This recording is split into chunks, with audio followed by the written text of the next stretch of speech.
That is the field for the Continental Tire SportsCar Challenge, the Fox Factory 120, live on IMSA Radio and IMSA TV. Welcome along to those of you who have just joined us in vision as well as sound. It's a beautiful Georgia day as the cars are rolling out on their formation lap with the two McLarens making up the front row, Paul Holton and Chris Green, the 76 and 69 car. It's two Fords on row two, Jack Roush Jr. and Alan Brynjolfsson, 59 and 7. Jeremy Shaw and John Hindhaugh in the booth with championship still on the line here as we head into the last round. Certainly the ST had a little bit of a wobble, the championship leaders needing to, the GS championship leaders needing to change an engine. And now what's interesting there is that car is not in its proper position. That's the 28 car has gone to the back because it's changed the engine, Jeremy. That's a very good point. Yes, indeed, it will have done. It'll have to start from the back of the field.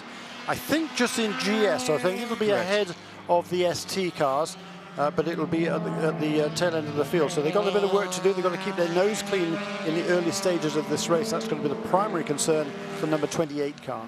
The 56 team leads the championship. Eric Voss now is out on his own as the championship leader because Jeff Mosing hasn't been able to drive for a couple of races. Now he suffered a back injury earlier on in the year that kept him out of a number of his races, and when he revisited the doctor he said, "Nah, you've got to stop. You've got to let this back injury heal."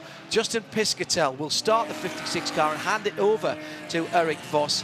11th place or better will see Eric as champion for the 2017 season. So Dylan Murcott will be starting the GS leader, and he is right at the back of the GS field. Behind him, Christian Simchak, who's on pole for ST. ST Street Tuners, GS Grand Sport. Grand Sport now running to the GT4 regulations.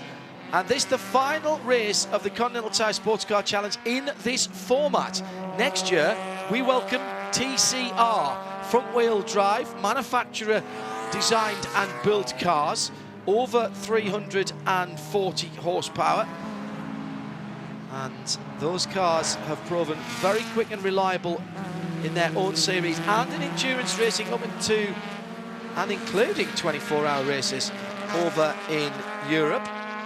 An interesting addition. They'll sit between ST and GS for 2018, and they will become the second class as ST comes to the end of its life at the end of the 2018 season. But for now, it's ST and GS on the second of two formation laps. The AMG safety car, AMG with a huge presence here this weekend, having just, Mercedes-Benz having just opened the new arena down in downtown Atlanta, where Atlanta United and the Falcons play.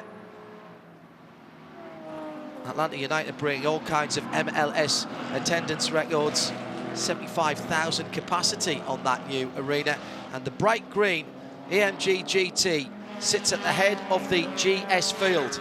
The GT4 version of this car is here for inspection this weekend, and I've heard as many as 7 could be coming to this championship in 2018. For now, it's only the safety car that pulls off right now into the left-hand side of the track, and so the field is under the control of the McLaren drivers at the front of the field. Chris Green and Paul Holton, have they spoken together as they come to the green? The Fox Factory 120 is green, we're racing, and the two McLarens are side by side, almost touching, couldn't get a hand boot between those two, and now the pole sitter pulls into turn one and Chris Green falls in behind. Beautifully choreographed move that the Blue Angels or the Red Arrows would have been very, very happy with, and that keeps Jack Roush Jr. and Alan Brynjolfsson behind as the rest of the cars stream across the skyline. It's a good start from Cameron Castles, just staying out of trouble there, dropping into third place, Jack Roush Jr. and then Alan Brynjolfsson. So as you were from the starting grid at the start, looking an absolute picture through the S's for the first time, Jeremy. It really was a picture-perfect start. Hats off to those front row guys. They were absolute side-by-side through the corner. That's what you want to see. That's what the race official would have instructed them to do before the start, and they carried that out perfectly. No contact, nice clean move, and Paul Holton able to maintain his lead. Incidentally, it was his 4th pole of the season, not his 3rd, and he's clearly learned from the previous 3. Textbook start. Paul Holton leads the race in the McLaren car number 76. Just wonder whether there was a little chat between those two front row McLarens there. I'm sure there was, because that was pretty sensible there. 3 wide coming down the hill to the braking area at turn 10. Porsche, Mazda, and Porsche Murillo racing car in there. I think that was the 65 car, not the 56 championship leader. Oh, I take that back actually. Sarah Catania was made up a position as well, up to 8th position, qualified in P9 from memory. Holton goes through, leads by 0.8 of a second from green. The 2 McLaren 76 and 69. Then the dark grey Ford Mustang as the rest of the field stream past us in the tower and down towards turn 1. Relatively easy start for Roy Block in the Audi, sitting in 15th position. That car, a winner last time out in California. C360R have had a decent season. Coming through the S's now, the bright purple 44, Sarah Catania with Mini, BMW, Mini and Porsche sitting in behind her. Nick Gallant there with the very purple wheels on the 17 car, and Sarah having to defend a little bit. Well, no, she just held her line there. She was very good on the brakes into turn 6. This is a battle for 7th on down now, as Catania has moved up a couple of positions in that 44 car. But at the head of the field, for the second time of asking, down the hill to turn 10, the 2 McLaren GT4s still lead it from the 2 Ford Mustangs. Now, what about our championship leader, Dylan Murcott?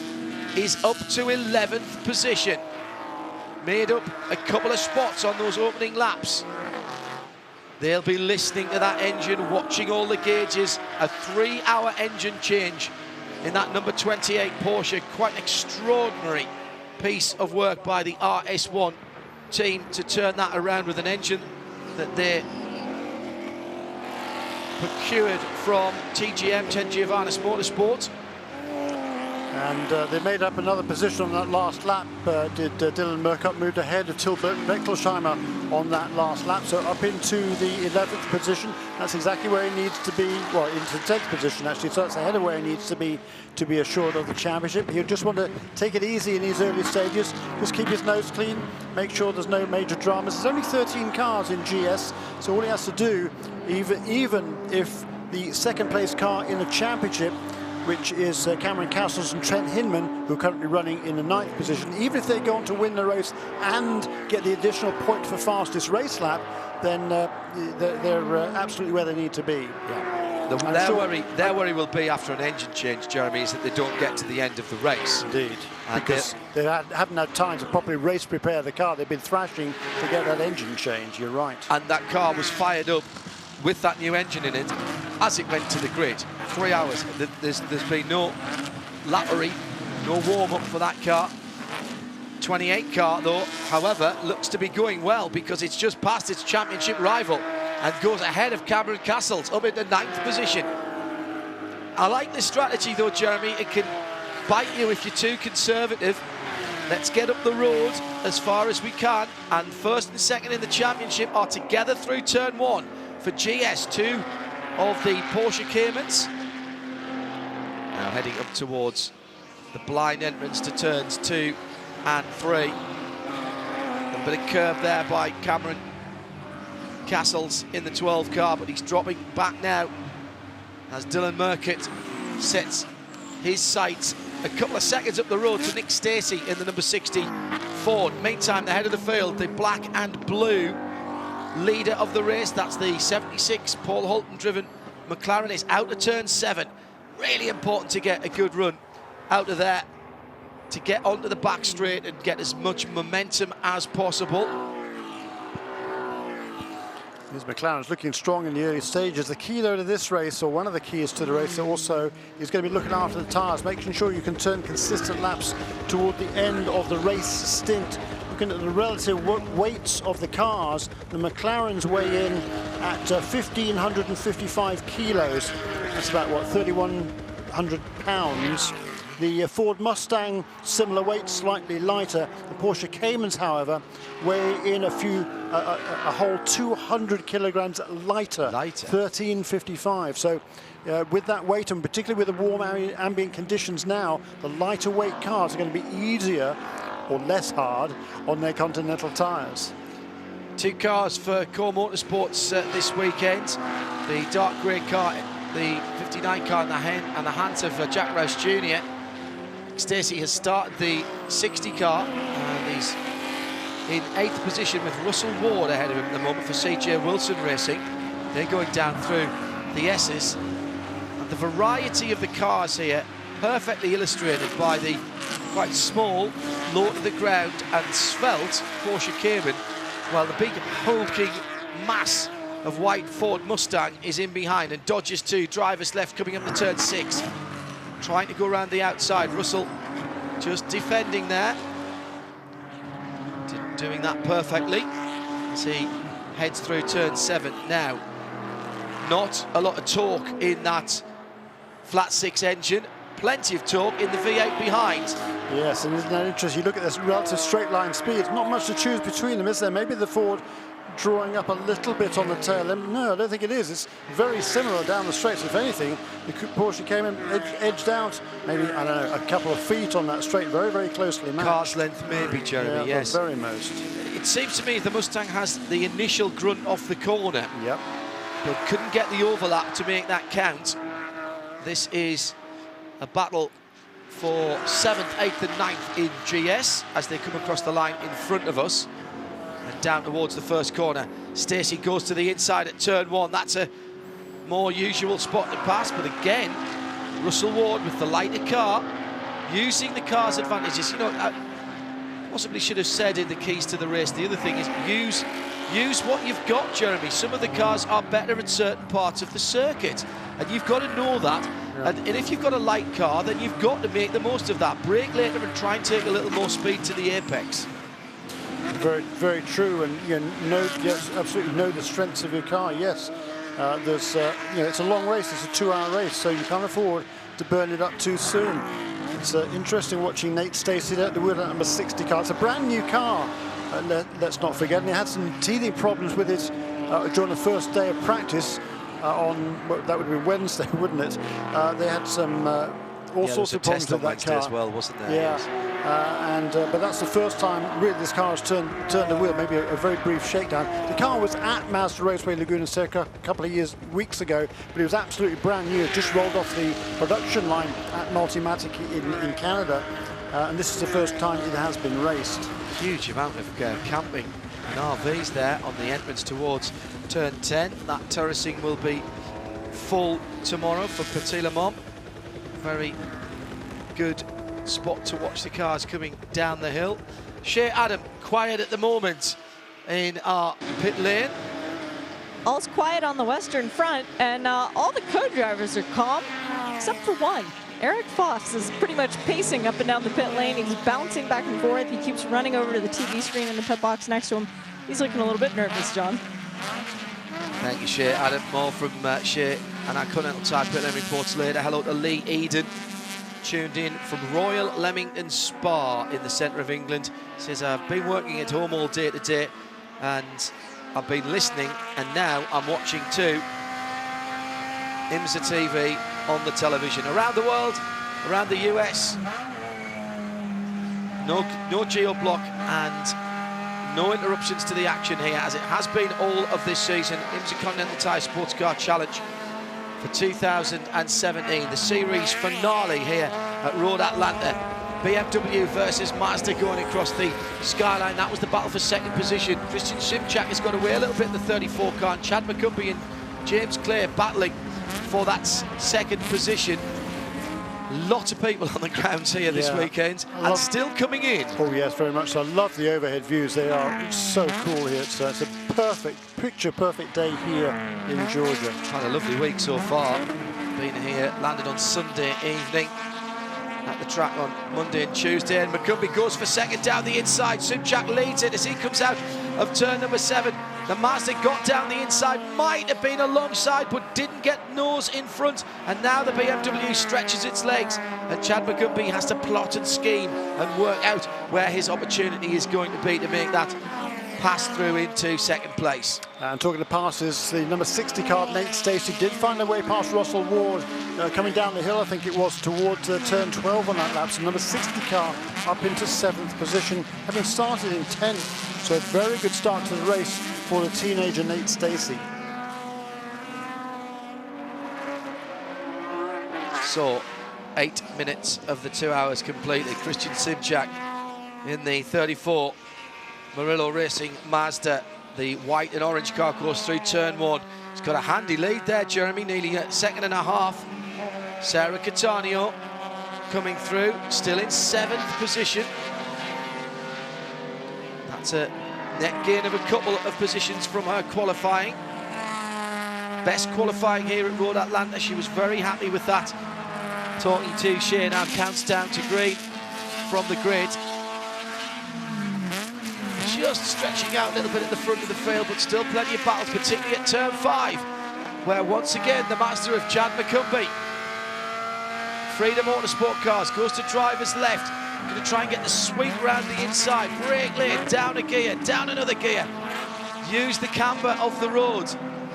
Swinging out wide again as the BMW in the hands of James Clear has to defend a little bit. And here comes the 27, Britt Casey Jr. Now, can the two Mazdas pal up here and make some kind of aerodynamic trade? Meanwhile, at the head of the field, or at least in the GS category, Hugh Plum has Matt Keegan for company. That's the battle for 5th and 6th position, and they're heading up the turn 5 now. Yeah, Matt Keegan, he's made up a place on this early stage of this race as well on that first lap. And he's another guy who's in his first full season of professional racing. Did a couple of races last season in the ST class, but moving up this year into GS with these brand new McLarens, or new to this country McLarens. And boy, he's done a really fine job this year. It's been a programme of constant improvement and development for those McLarens. Brand new to IMSA this year, and not the most auspicious of starts. 1 or 2 electrical gremlins. Yeah, Matt Keegan having a go here for that position. Goes to the inside, which is driver's left. Swings out late. Gets down now. Can he get the nose of the McLaren into turn 10? He can. And Matt Keegan takes 5th position then under the Fox Factory Bridge and back down towards us. Yeah, it's been a good first season for McLaren. As I said, 1 or 2 glitches, certain parts of the car not talking to other parts, and I think slightly upset by the banking as well at Daytona.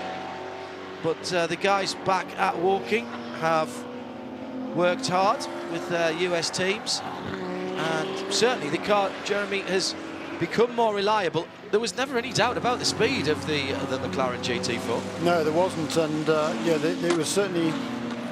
The car was very confused by the banking. the electronic sensors on the car just couldn't figure out what was going on. You know, the altitudes the car was at on the banking, pulling the G-forces, you know, side to side and vertical G-forces as well. It was too much for the electronic system. But as you say, they figured it out. They figured it out for the most part during that week, which is fairly impressive. And since then, yeah, there's been a few glitches. But talking to Carl Thompson, who runs the C360R team, that's number 76 in the 77. He's pretty happy. He wouldn't have expected to be running up at the front in his first season with these cars. So he's you know, saying that he is more than happy with the way this first season has gone. And underlining that this is a long-term commitment with these McLarens, and he expects to iron out some of the bugs. They've got some competition coming next year. BMW, Audi, Mercedes-Benz, all with new GT4 cars for 2018. Possibly 1 or 2 others as well. Mercedes-Benz under the AMG banner, of course, with the AMG GT. Audi with the R8 GT4, and BMW with the new M4 GT4, the three-door coupe.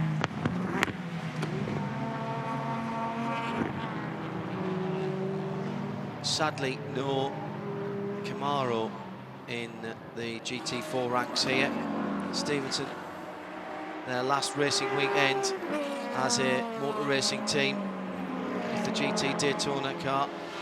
Camaros and all of the kit up for sale at the moment, and the Camaros having been developed this year by GM in cooperation with Stevenson Motorsport. The Camaros on general sale as well for anyone who wants one for next year. Yeah, for somebody who's looking to get into the sport, I mean, it's not cheap, but it's still a heck of a deal, I think. There's an awful lot of expertise from which to draw as well. That's a good point. Yes, I'll buy all the stuff if you leave me the setup sheets in the drawers in the trailer. Yes, I can see how that might work, Jeremy. Paul Holton in traffic now and coming through the field. He's already lapped up to 26th position and is coming through the ST field at the moment. Looks like the Solinsky Mini ahead. It might be even a little further up than that, actually. I think, no, that's the Jones Mini. So that's 9th position. He's lapped up to 10th position in ST at the moment.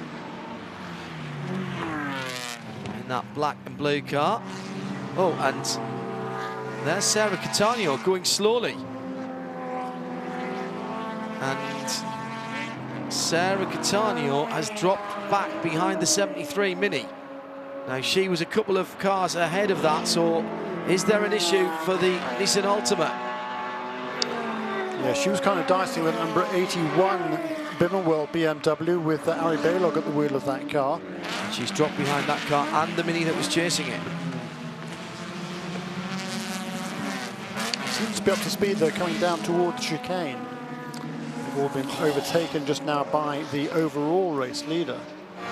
Christian Shimjak, meanwhile, is romping away in a lead of ST. And Chad McCumbee still battling with James Clay for second position in the race. Tries to the outside at turn 1. That's not going to work. Unless he can get the cut back. And he has got the cut back, and he's getting help from the 27, trying to literally bump draft him up the hill to help him through. Down to 3rd gear at the top of the hill for the Conti car. That's 4th in a Global Cup car, as I found to my cost. But now James Clay fighting a rear guard action with the leader of the race coming through there. Blue flags are waving now. This is a danger time for all concerned, but the McLaren powers through into turn 6 and goes round the outside of all 3 of those cars, battling now for second position. Yeah, and Chad McCumbee looks he's got down the inside at 6, and he's made it stick that time. Now, did James Clay just slightly lose his concentration as through comes the 27 car in the hands of Britt Casey Jr., and he's leapfrogged the other Mazda, but James Clay comes back in the BMW on sheer power. Yeah, that turbo engine in that BMW launches him off even off the curbs and pulls away a significant amount on the straights. The Mazdas, though, will close up on the corners. And they got the race leaders coming through as well. It's the second place car in his mirrors. There's quite a train of cars, Jeremy, forming up behind that BMW of James Clay. It's very quick on the straights, but just not quite as nimble as the cars behind it through the corners. Confirmation from the team, and thanks to Shea Adam for this Continental Tire pit lane report, that Sarah Cattaneo had a small off at 5 while dicing. Round the outside, Britt Casey Jr. turn 1, he's got into the grey and he's held onto it, but only just gives up 3rd position for a moment at least, and now he's got the championship leading Justin Piscatel right in his wheel tracks, or at least the championship winning car in the hands of Justin Piscatel. This is magnificent stuff. This has been since the start of the race. This Mazda and BMW have been together.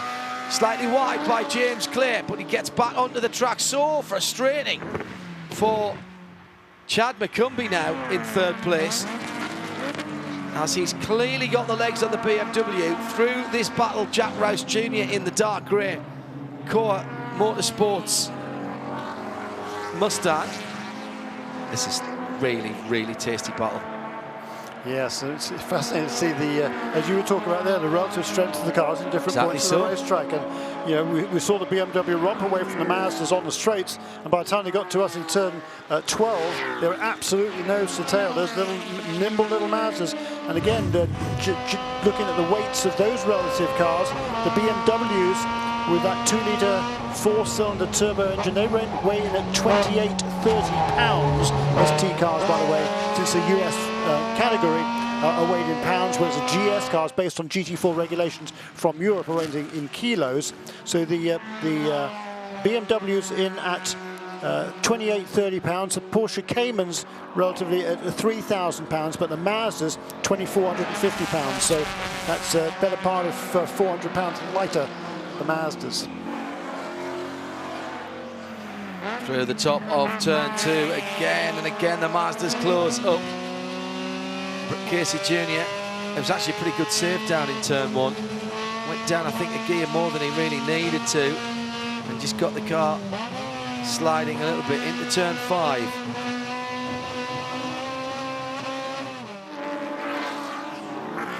The number 75 Audi has got something underneath it. It looks like the under tray is flapping around on that car. The next time it comes through, we'll have another look at it. Has this battle for second place in ST.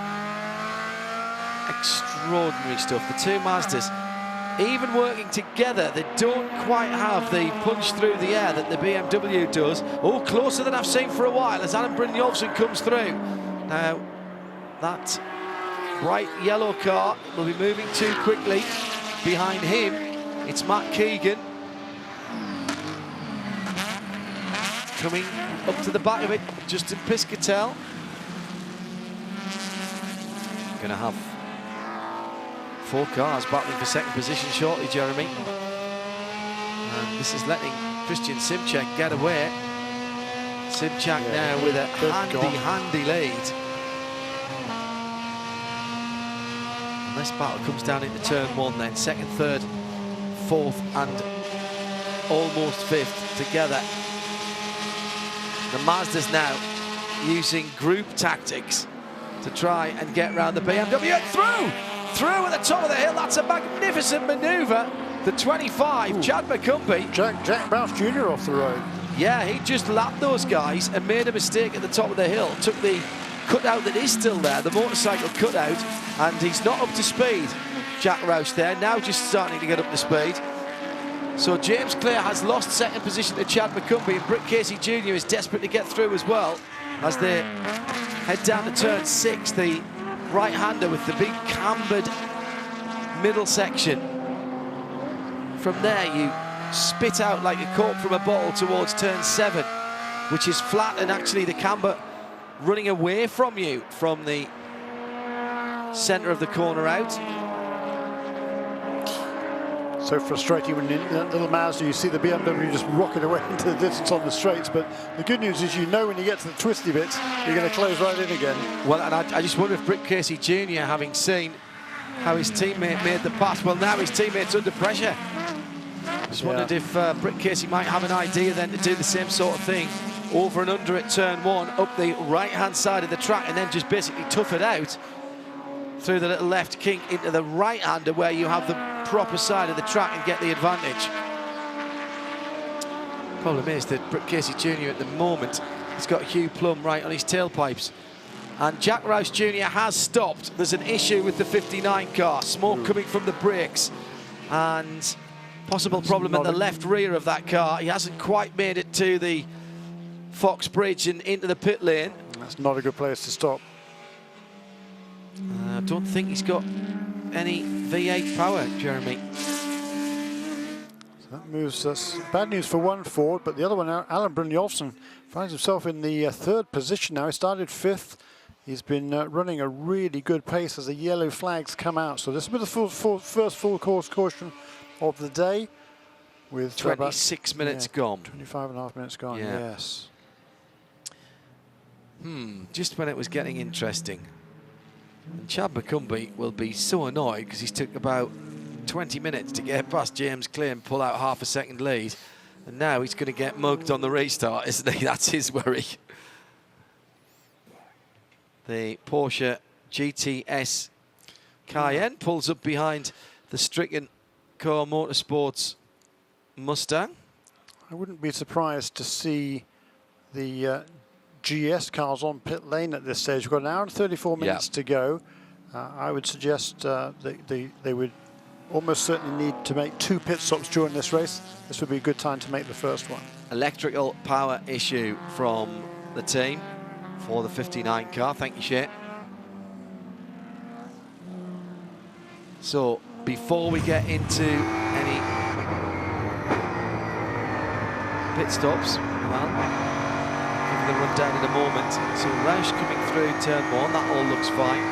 Comes up to the top of the hill. Goes straight onto the grass. That's odd. And I'm being told from our colleagues on TV, it sounds like that he just lost all drive at that point. So they wouldn't slow down for him. Correct. So you've come out of the gear that you were in, you've shifted down, and then nothing. So he's struggling all the way through the S's.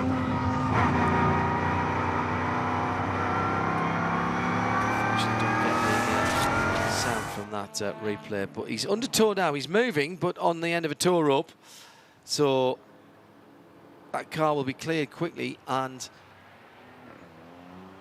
well, will we open the pits, Jeremy? That's the question. Yeah, well, I think so, because it's 15 minutes for the quickies, isn't it? Correct. So it's certainly half an hour to the end of the race. Is it 30 minutes from the beginning of the race before we open the pits? That's a very good question. It is the at the discretion, of course.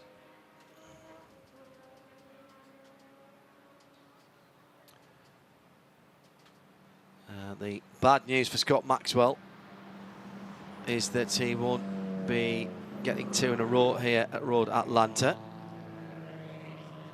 Paul Hulton drops in behind the safety car. They're doing a wave by, I think, on the back straight, which is why they went to the left-hand side. What they're doing is they will line up the GS cars ahead of the ST cars. Coincidentally, the safety car came out when all the ST cars have been lapped, and all the ST cars remain on the same lap as each other, so we won't need to reset the field from that respect. There'll be nobody getting a wave around past the safety car, but the ST cars will fall in behind the GS cars, and then I'm presuming the pits will be open next time around. The safety truck is still in the pit lane, which is another good reason that the pits weren't open. Shea, Adam, does it look like we're going to get a lot of pit callers? Yes, my head is getting ready. I was doing some neck stretches because this is a very, very long pit lane, and there's a slight downhill slope that starts for RS1, so all 3 of their cars and the 2 CJ Wilson cars. If I'm not positioned just about 3/4 of the way up, I wouldn't even be able to see their pit stop. But we have the 2 Porsches from CJ Wilson. They both have fresh tires and the crew's up on the wall. The Ford TGM, they've got fresh tires and crew on the wall. The Body Motion car does not. They will not be bringing in Cameron Castles by the looks of it. But there are several other cars more towards pit in that are set up and ready to go for as soon as the pit lane opens up. Yeah, we are going to have takers.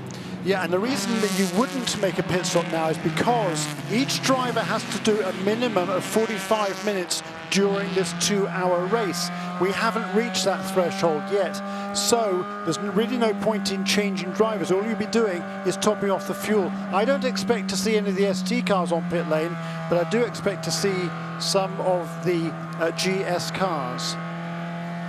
But number 12 car, that will probably be one of the ones that stays out.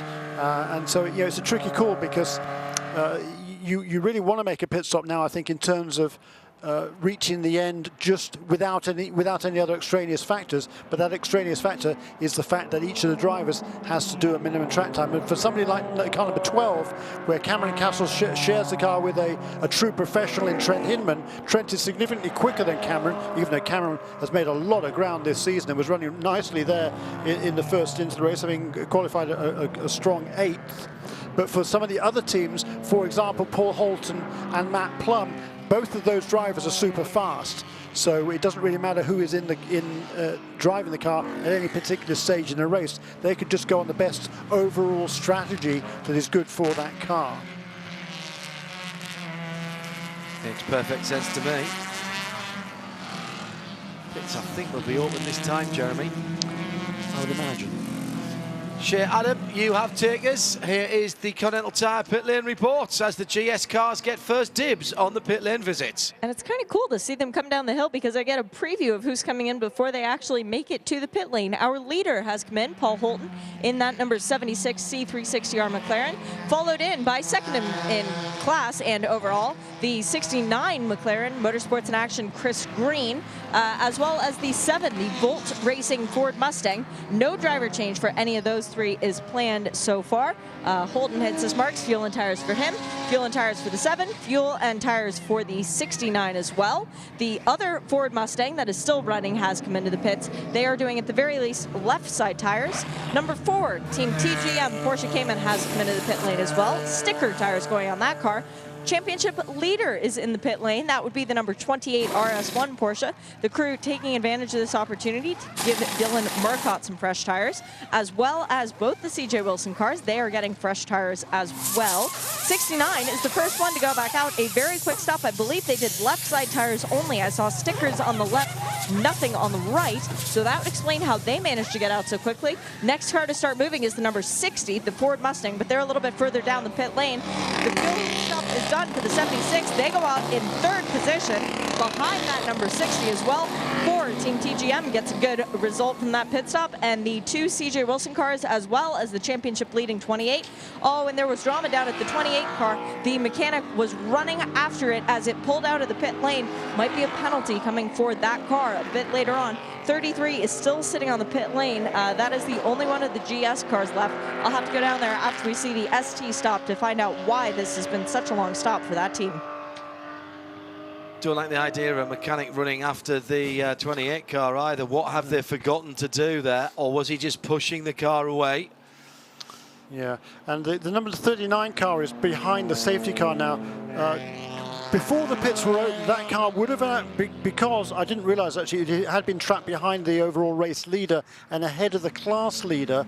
The idea of the wave round is that once the field is packed up behind the safety car, any car that has not been lapped by the class leader, in this case number 39 car, would have been eligible for the pass around, go past the safety car and run around to the back of the pack. They didn't take that. I'm assuming they were offered it because that's what race control does. They say to the teams, you're ready for the wave around, and it's up to you to know whether you are eligible to take that. They don't read out a list of numbers, Jeremy. They don't. No. So it's up to you. You've got to know the rules. And then back up to the front of the 2 cars that did not come into the pits. So we're seeing a few of the ST cars come into pit lane. I'm surprised number 17 cars coming in. The number 77 and number 12 car, they're the only GS cars that did not come onto pit lane.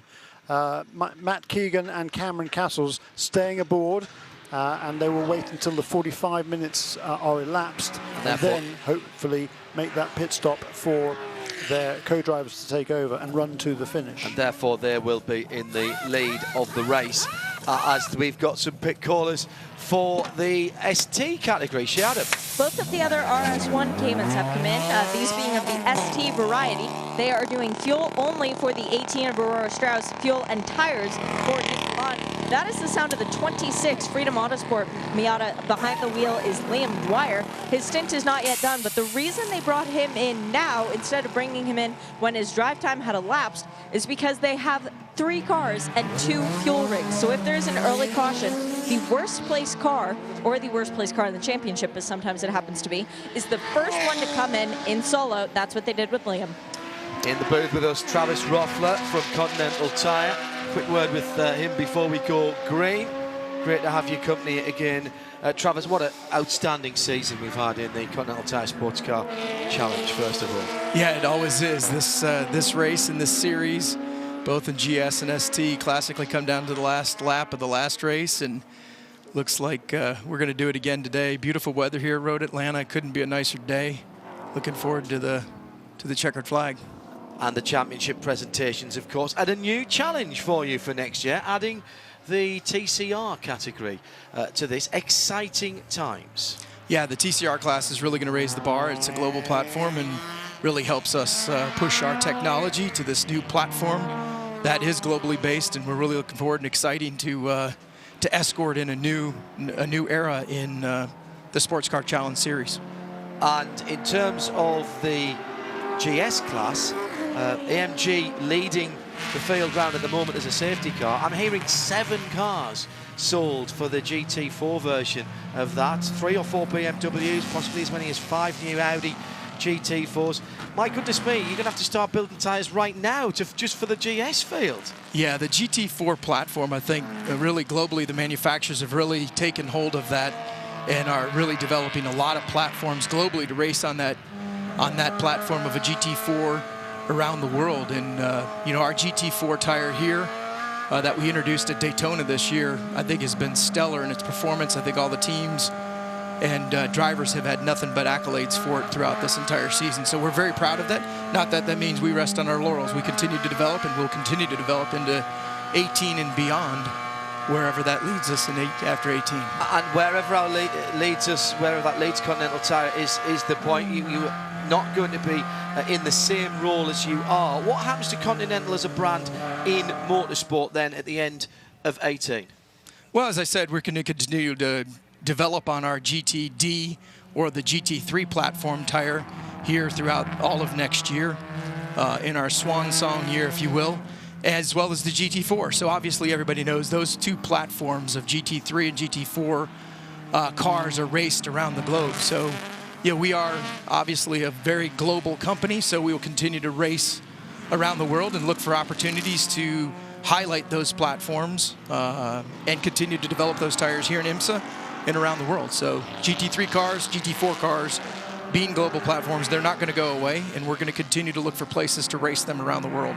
That's very, very good news. Places like the Nürburgring, some of the 24-hour series races, etc., that are available to you. The Nürburgring, I know for certain, is an open tyre formula, and that place would blow your mind, Mr. Yes, Ruffler. sir. You need to come out there. Just one thought, and I'm not trying to put words in your mouth or suggest anything, but in the WeatherTech Championship, the GT-LM category is still an open tyre formula. You've got a lot of GT experience now with Continental tyres, not potentially with GT-LM, but is that something you might think of looking at? Yeah, you can always look at those platforms. Obviously, you know, here from an original equipment standpoint, we have relationships with all of those manufacturers. Not only you've got a new car coming in next year. I'm just saying. Correct. Just saying. Yeah, we have relationships with those folks. I think we need to develop those relationships further. Convince those guys that we're a motorsports company they can trust and go with. So, yeah, I never say never. And when one door closes, another one opens. Often 2 or 3 do. Very quickly, Extreme Spirit Awards as we're coming back to green here. Something new, a new initiative. Yeah, we've done that. We did that last year, and we're looking forward to awarding those tonight at the Champions Banquet. Yeah, so we're you know, really it's about the paddock. Everybody offers opportunities and nominates certain people for those Extreme Spirit Awards.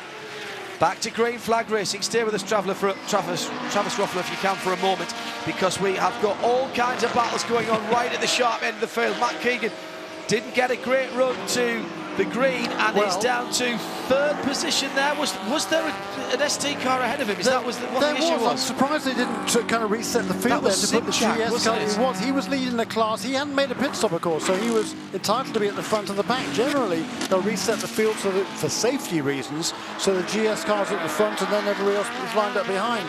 But I don't think Schindrick has to move back. So he's maintained his position. That gives him a good advantage over everybody else, as long as he can stay out of people's way with his faster GS cars coming through. Matt Keegan was just held up a little bit.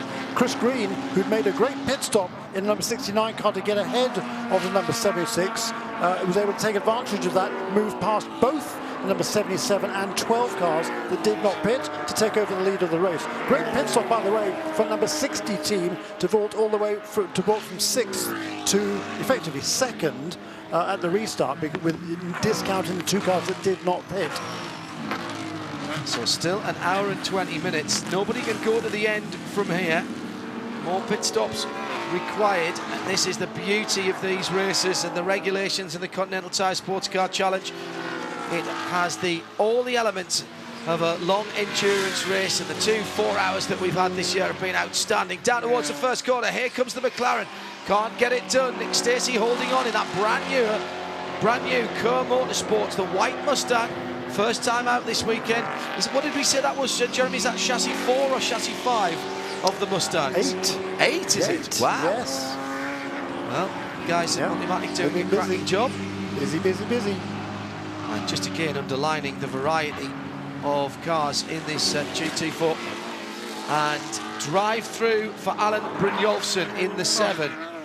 Not sure what that was for. Improper pass around. Well, that normally is a stop and hold for an improper pass around, so he's gone straight through.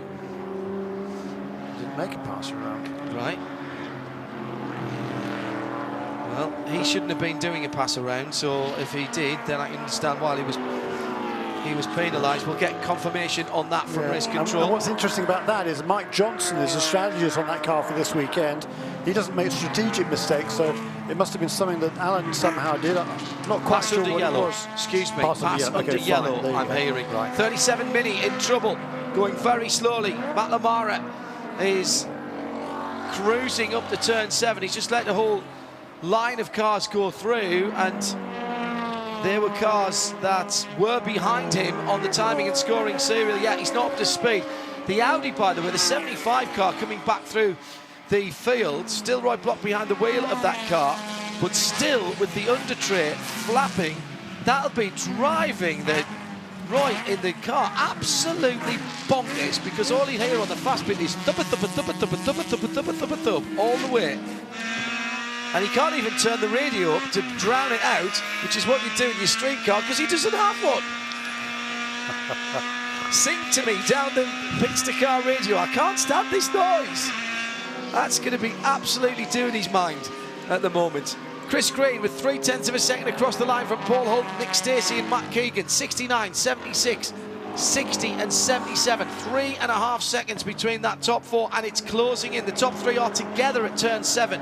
Now let's see whether the slippery McLarens can pull away from the slightly more bluff but beautifully styled and powerful V8 engine of that Ford. Well, they can, and even when they're side by side, as the 76 of Paul Holton goes to driver's right, he's nosed ahead, he's half a car, he's 3/4 of a car, but he hasn't got it done, and he leans across on the leader. Chris Green going down into the braking area for 10. They're going to go around 10 side by side. 10 here. Finally the pass is done by the man who's sat on pole position here, and Paul Holton is back to the lead of the motor race. Wow, that was a ball pass by Paul Holton there. Credit to Chris Green for giving him the room. They didn't lean on each other, at least didn't make contact with each other. They just left each other just enough racing room. That's all you ask as a driver, and Paul Holton clearly a little bit quicker there, able to make that pass. Now we'll see whether he can pull away again like he did in the early stages of the race. Hour and 15 minutes to go. Travis Roffler from Continental Tire is with us. I'm going to let him get away because I know he's got a lot of things to do today in preparation for the end of season awards banquet for the Continental Tire SportsCar Challenge. But just to finish up on a really positive note, Travis, the association that you've had with motorsport has helped motorsport. Thank you very much indeed. And the activation that you've run around that, that's the bits that don't necessarily always happen at the track. For those of you who don't do marketing speak, my apologies. Thank you for that as well. It has brought our sport to a lot of people who perhaps might not have understood it. First of all, have you enjoyed it? And second of all, what are you going to do with your weekends after the end of 2018? We've had an awesome time. It's been fantastic. We're really looking forward to next year, and you know, this sports car racing is really about, we make great tires for these drivers, make these cars perform like you see out on the track, but sports car racing is really about the fans, and we love these fans. Here at Road Atlanta, at every track we go to around the country, we love to see sports cars fans come out, root for their different makes and models, have a good time, enjoy the track, come out, learn something about motorsports and about racing, about what we do out here at the tracks week in, week out, to make tires safer and better for their cars on the street. Well, and let's not forget specifically Extreme Contact Sport, where you took 5 drivers from this paddock to help design and develop a street car tyre. An extraordinary project that was, I think, a lot of fun to do, but I think it opened everybody's eyes on both sides of the fence. It really did. It's really cool to get those feedback, get that kind of feedback on a street tire. You know, these guys are used to testing race tires out on tracks, but when you put street tires on tracks, you get a whole different animal. So it's interesting to get the feedback from those guys and really put it into a street tire like we did with Extreme Contact Sport. It's really paying off. Sales and everything are fantastic of that tire. Really looking forward to moving forward in the future. Can't wait for next year. 3 classes. Thank you for everything so far. We look forward to 2018. Travis Ruffler from Continental Tire. We've got the 27 in. 45 minutes are up. Let's go down to Shea Adam for this Continental Tire pit lane report. Thankfully, Jim Roller is back in the pit lane, but I saw that he wasn't quite all the way down yet, so I'll take this one. The 27 is in, as well as the 26. Fuel and tires for the 27. Just fuel for the 26, but driver changes should be going on for both of those cars as minimum time is met. Tom Long, the factory Mazda driver, will be piloting the 27. Last couple of times he's driven with Britt Casey Jr., it's resulted in a second step of the podium, really looking to try and get that one better. And it should be Andrew Carbonell behind the wheel of the 26, the green of the 3 Mazda Miatas run out of Freedom Autosport. It is Tom Long behind the 27, I can confirm that. And it is Andrew Carbonell who gives a quick wave before he sets out on track. And the 76 in as well. Paul Holton from the lead. Same deal there, Shea, with the 45 minutes up. Now, I'm not sure which end of the pit lane that is at. That's on my end. Okay, Shea, fire away. I'm actually right across from their pit box. That works really well. So Paul Holton coming in. The minimum time has elapsed, and they came in the last time by. It is not a driver change. They are doing fuel. The engine has shut off, John, and the fuel can is leaking all over the refueling as the guy who was running out with it was not fully prepared, did not yet even have his gloves on. This is a surprise visit to the pit lane. They are checking the wheel at the left front as well as the right rear. They just did a quick shake. Yeah, that was not a very smooth stop. This was completely unexpected. The door has now come open, and Paul Holton is sitting up on the air jacks. He's not going anywhere anytime soon. He is no longer our leader. There's liquid dropping out from the front of the car, John. That's not something they know about, but that's not a good sign. Seemed to go down very, very slowly on the jacks there when the airline was taken out as well. So disaster for the pole sitter and race leader when he came into the pit lane. And he has already dropped down to 9th position, and in about 5 seconds' time, he is going to lose the lead lap, which he does now as Chris Green and Nick Stacey goes through. Let's head to Jim Roller. Welcome to our Continental Tire Series season finale, Jim, with Britt Casey Jr. Yeah, just out of the car, John. It took me a moment to get up here, but that was enough time for him to get out of the car, grab a quick sip of water. It's a hot day out there. How's the car performing? Yeah, it's pretty toasty. You know, I kind of wish we had AC on days like these. But, you know, car is awesome. We have a serious race car. 27 Trump Freedom Autosport Mazda MX-5 is pretty brutally fast right now. I mean, I was just buying time out there with Chad and helping a teammate. But that BMW, he had nothing for me if I really wanted to push the issue, I can tell you that. So Tom Long's in the car. I just want to say thank you to Tom. He's the reason I'm racing on this team. He gave me an opportunity when I was 15 years old to test here. And look where we are now. We're looking for the win at the same track that I started out with. So it's good. It's a great day so far. And maybe even a top 5 finish in the points if you can get the win. Yep, yeah, exactly. We actually within Freedom Autosport, there's a 7-point spread between all 3 cars. So yeah, we're gonna race hard. We're gonna race clean though. We're gonna race hard though. All right, well, good luck the rest of the way. While I'm here, I'm gonna chat with Liam Dwyer. Liam looking a little tired as well. It's hot out there, isn't it? Yeah, it's a little bit warm, but the physical therapy I do, the working out I do, I'm actually better off than what I look, I promise. Now, the Freedom Motorsport Mazda MX-5, the 2.6 car is actually really good, especially on long runs. The car doesn't fall off that much. Andrew in the car now. Other teams got a pit. We got a good quick pit stop there. I think the other cars are going to have their hands full with Steven, Tom Long, and Andrew Carbonell out there. Hopefully get that milestone 1, 2, 3 to finish out the season. That's a big team effort for you guys, isn't it? It's all about the Freedom team, isn't it? Yeah, exactly. That's what Freedom is all about, is teamwork, one cohesive unit. That's what we have here at Freedom.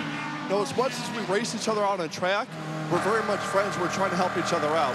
But I got a feeling if we're battling for the win at the end of the race, friends and teammates are going to go out the window. Only till the victory celebration is done. Good luck, mate. Well, that'll be entertaining to watch. The 76 McLaren has gone back out. Paul Holton is still piloting the car.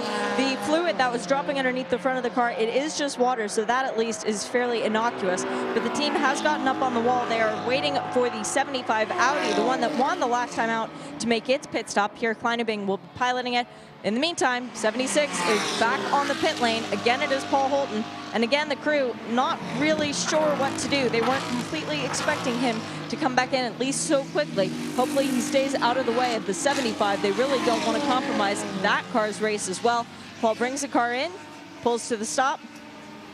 Hasn't yet shut the engine off, but I feel like that is rapidly approaching for this car. Day went from great to disaster.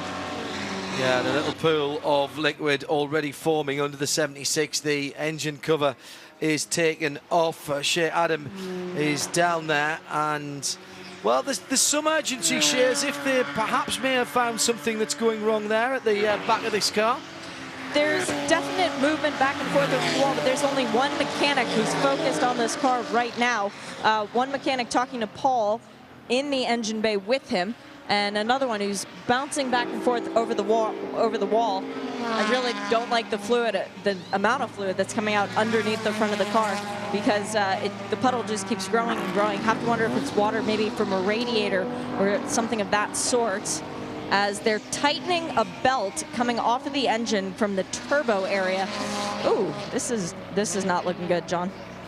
Water pump, maybe, and is that why it's throwing water out, because the water pump isn't pumping the water? And if that's happening, then you're not cooling the engine. Temps go up, that boils the water that is there, that comes out of the overflow, and your temperature gauge goes through the roof. Just saying. Now, I've never owned a McLaren GT4, so I might be way off base there, Jeremy. No, I haven't. I know, odd, isn't it? You'd think I'd have at least one. Anything else, John? No, I have not. No, well, look, let me give a shout out to a couple of drivers here in particular. Number one, Nate Stacey, taking full advantage of that pit stop. This is just his second race in the Continental Tire SportsCar Challenge. Obviously, a lot of experience in the World Challenge Series. He's won races there and championships, but really doing a great job in this Mustang. Also, Ari Baylog running fourth in ST at car number 81. He's a teammate to James Clay from Bimmerworld, and James Clay is the team principal at Bimmerworld. But Ari is pretty much staying with him, doing an excellent job there in car number 81. Sarah Catania, she's up to 6th place, just ahead, a little bit ahead of Michael Johnson, the paralysed driver in car number 54. What a remarkable effort he is doing as well. He will hand that car over later to Stephen Simpson, who will also be driving in the IMSA WeatherTech Sports Car Championship in the 20th Petit Le Mans. Still the 76 car on the pit road. All chances of a decent result for that car have gone now. So after the pit stops at the head of the field, remember Matt Keegan, the 77 car, didn't stop. Cameron Castles, the 12 car, didn't stop. So those two guys are within their driver window to come back in now. Let's go down to Matt Plum, who's with Shea Adam. News from that pit lane. Well, it couldn't have started off as a better day. You go out there, you're fast in the warm-up, you're fast in pole. But what's been going on with the 76 right now? Yeah, you know, we can't seem to catch a break if it hit us in the teeth. But, yeah, the car had been going great. Paul's on pole, had great pace. The car has been amazing to drive all weekend. I think we're just going to chalk it up to another one of those new car issues, which I hope, for these guys' sake, that it will be solved for next year, because it's a shame. All these guys, the crew, you know, they've worked on the pit stops, and you know, the management has gotten everything right, and it just we've just had a tough time. So there are worse things to happen in this world, and it's tough to complain about these, but yeah, it's a tough day. Do you turn now to cheer on the 75 and 77? Absolutely. You know, I want to see Pierre Kleinhubing and Roy Block win another one. One of the coolest things I think I've seen in a long time is Roy Block winning his first race. He's one of the nicest guys in the paddock and has put everything into this sport. Works more than anybody I've ever seen in and out of the race car. And so it's nice to see when good guys get a break. Yeah, can't wait for yours to roll along. It's coming. Thanks so much. Yeah, and it was a great weekend last time out at Mazda Raceway Laguna Seca, because everybody was saying that about Pierre Kleinhubing and Ryan Block, but also about the overall race winners in that race, and GS, Al Carter and Stephen Phillips and this whole automatic racing crew. They've been around this sport a long, long time. 2 massively popular wins 2 weeks ago, and it says a lot about the characters, I think, that all the other teams were applauding them as well. Yes. I think we said at the time, Jeremy, probably the teams, if you went up and down the pit lane and said, if you can't win, who would you not mind winning? It would be 75 and 99 yes. in the 2 classes, because they have put such a lot of work in. Not such great news for the McLaren from C360 Art Shea. I think this was inevitable, but give us the report. He's gone behind the wall. He reported after leaving the pit lane this last time he had no power. And we've also had a couple of pit stops down on this end of the pit lane, the 17 and the 18. Both cars that came in during that caution period, they came in again, but this time they changed out their drivers. So Spencer Crimpelli into the end and Connor Bloom in the 18. That's an interesting tactical move, isn't it? Get your last, get your driver in and fueled to the end, says Shea. That's interesting. So they effectively have made their last pit stop. So Andrew Carbonell and Pierre Kleinhubing, check that again, Connor Bloom in that car now, and Spencer Pumpelly, and Spencer Pumpelly into the end of the race. Andrew Carbonell has done 2 pit stops as well in the 26 car, so does that mean he's fueled to the end as well? It's an interesting one. I think it's going to be tight for anything much over because they came in under the first one, and the reason for that, you come in, top it off with fuel, so that when they make the driver change, if you can make the driver change quicker than it takes time to put the fuel in, then you've got a lot less fuel to put in on that second stop. So that's why we saw those 2 cars, number 17 and 26, in during that first caution period. What was I going to say? I was going to say that Cameron Castles... off at the top of the hill, Jeremy. That's going to be a big one for the 52. A big slide from the mini going round. And Jay Zielinski just couldn't catch up with it. He got behind on the steering, as the old saying goes. Just about got the end of the tyre wall. That would have been even worse, but that mini will not go any further today, and it's a sad end to the 2017 season for the 52 car, and a full course caution is the only possible conclusion. It is out. Steering wheel already hung up on its little hook. 84 in the pit lane, I'm hearing. Now, did they come in before the pits were closed? Jim Roller? I believe they did, John, because when I looked, I saw the pits were closed. I looked, they were already sitting there. So I believe that they left just while you were still describing the incident. So I'm pretty sure they're okay. 81 was also in, as was the 54. So I think those 3 are all A-okay. Wow. Jay Zielinski there, just dropping the back Continental tyres onto the rumble strip as he got sideways through turn 10. And then it's a front-wheel drive car. You've got to steer into the skid and floor the throttle to get it to pull you straight. The problem is that physics are trying to push that car sideways, and the car snapped to the other direction. You've got to go get every car normally when you're sliding. You steer and let the car slide around the steering wheel. You've got to get that lock to the right-hand side in his case, and he didn't. And what happened was the car snapped back round to the left and dragged him off the road. He is out of the car. He's unfastened the steering wheel on his own, and now it's a question of recovery of that car. I believe the following cars, BMW's 84, 81 and 54. So 3 BMWs in and out before the pits were closed. So whether that was by design, as soon as they heard my voice go up an octave, or whether they had to come in anyway, but they have looked into that one. And the 60 has the 60 just driven through a closed pit here, Adam? Yep, that's exactly it. The 60 came in, went to pull into the pit box, was waved on by the crew, and did a drive-through. So very heads up, saved themselves a penalty. Yeah, lost a bit of ground on the road. Well, they lost a lot of ground because they were in second place. Now they're going to be completely at the back of the pack, and they still have to make their pit stop. So curious to know why Nate Stacey would have brought that car onto pit lane in the first place, because he was one of the guys that did come in on lap 19, so certainly didn't need fuel at this stage. So not quite sure why he would have brought the car onto pit lane in the first place. Either a miscommunication or he doesn't know the rules, maybe. Maybe no, he saw yellow and just thought, miscommunication is I think you're probably the best bet there. So this is going to be interesting now. Well, yes, it is. Particularly in ST, because you can go from here.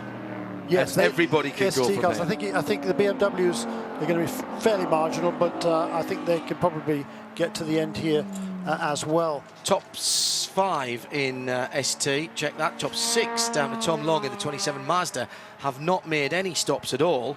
But behind them, there are people who believe that they are fueled to the end of the race. Second in line at the moment.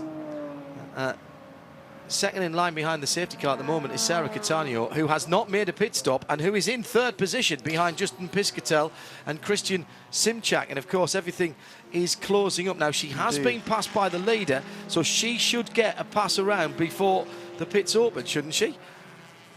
Yeah, if she's between the safety car and the class leader. Yeah, because the class leader's around. And in fact, as we say that, there she goes. Yeah. Well done. Heads up for that. Jim Roller, again, sorry, go ahead, Jeremy. No, just to say, for those of you who are unfamiliar with the Continental Tire Sports Car Challenge, we talked about it very briefly earlier, but it wasn't really a factor. Now, before the pits are opened, the safety car packs up the entire field. Then any cars that are trapped in between the safety car and the class leader in ST is able to run past all those cars and the safety car, pull around to the back of the pack, and then everybody is still on a level playing field. So nobody is disadvantaged by the inadvertent timing of the safety car period. Yeah, and what Jeremy's talking about there is just before that safety car came out, the leader passed the 44 car in third position and put Sarah a lap down to the overall lead, but not to the class leaders. Simchak and Piscatel were about 100 metres up the road, so the safety car comes out. They get effectively a whole lap on the rest of the ST field. So the whole of the ST field now is shimmying around to the back of the Crocodile behind the bright green AMG GT. And the good news is they'll have plenty of time to catch up before we go, before the pits will be opened, and then it'll be the GS cars that come in first time of asking, and then on the next lap the ST cars can make their pit stops. Jim Roller, just a confirmation that those 3 BMWs that came into the pit lane were clear to do so. They did not enter a closed pit as far as we're aware. That is correct. I don't trust. I only trust my eyes so much, and so I wanted to check. The official said nope. All 3 of those cars were A-OK. Brilliant, good stuff. That is extremely good news for them, because once everybody else comes onto pit lane, they won't need to. They're good to go to the end, so they will be advantaged and be able to stay out on track, and they will be the leaders once everybody else has made their run onto pit lane. Yeah, I'm just having a look to see. So I reckon Andrew Carbonell comes out of this as the leader of the race in the 26 ST. In 27. Has Tom Long's only stopped once? Oh, he has, hasn't he?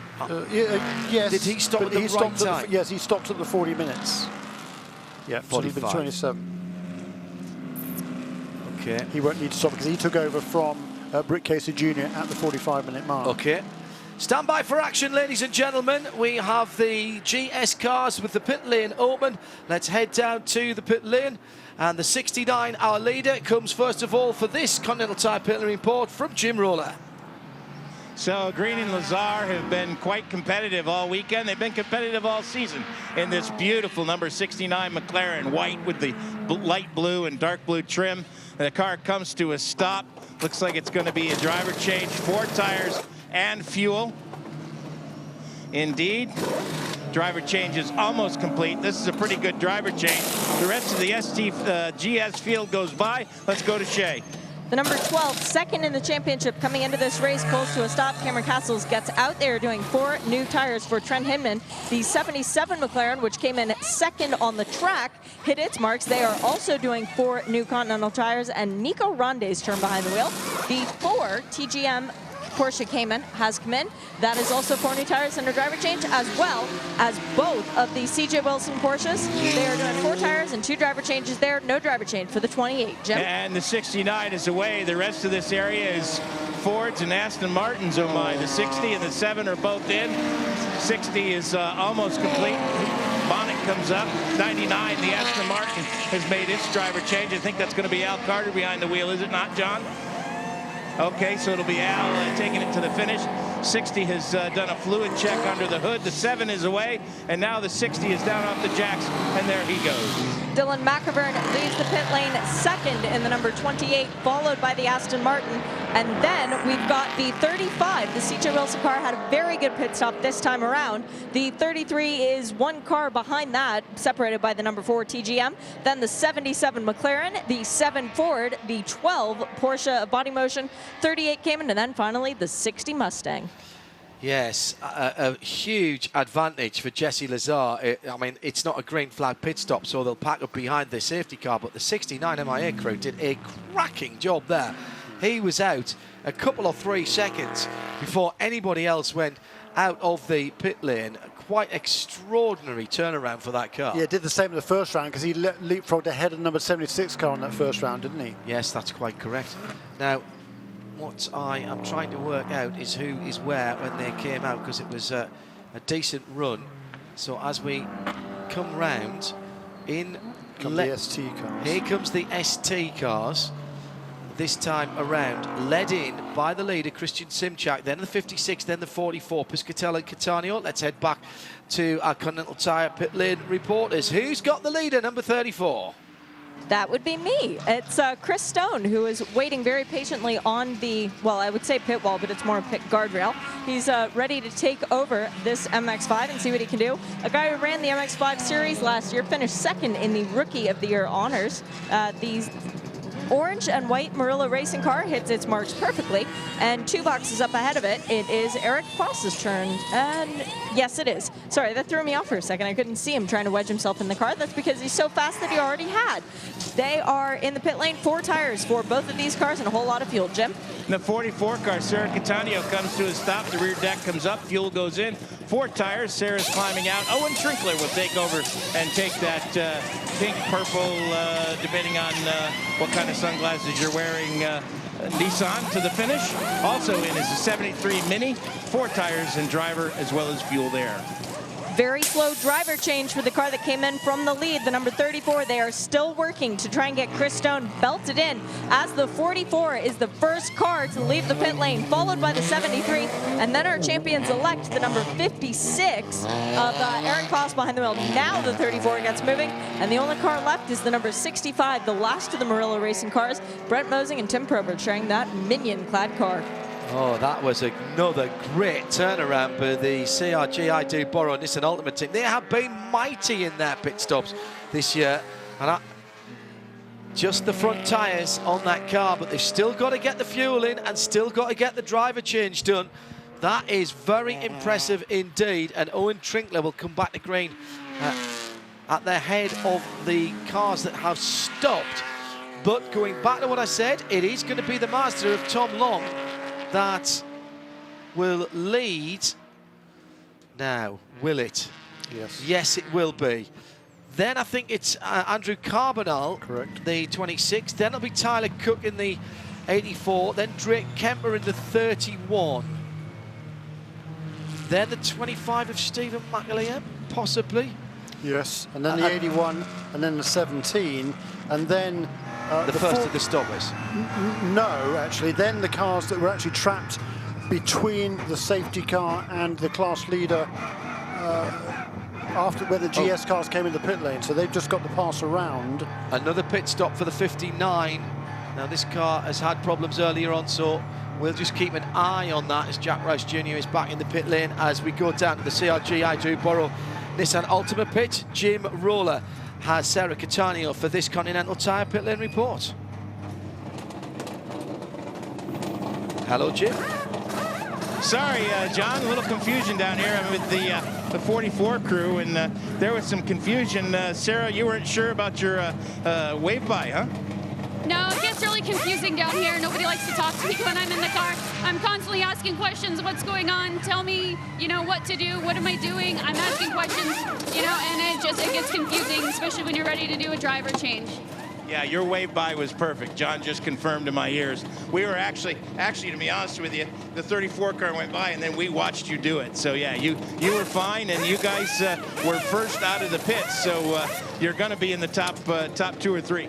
Yeah, that's the other thing. It didn't look like any of the ST cars pitted either. So I don't know what that was about. The 3 guys that were in front of you, the 54, the 84, and the 81 pitted right before the caution. So they stayed out, and that's why it looked to you like you guys were peeling off and nobody else was. Yeah, that's crazy how it works out like that. Joy in Mudville. Good job, though, in that first stint. Thank you. Kristen call the green. All right, go ahead. Kristen Simchuk is another driver who had a great first stint out there in the Merla race in the number 34.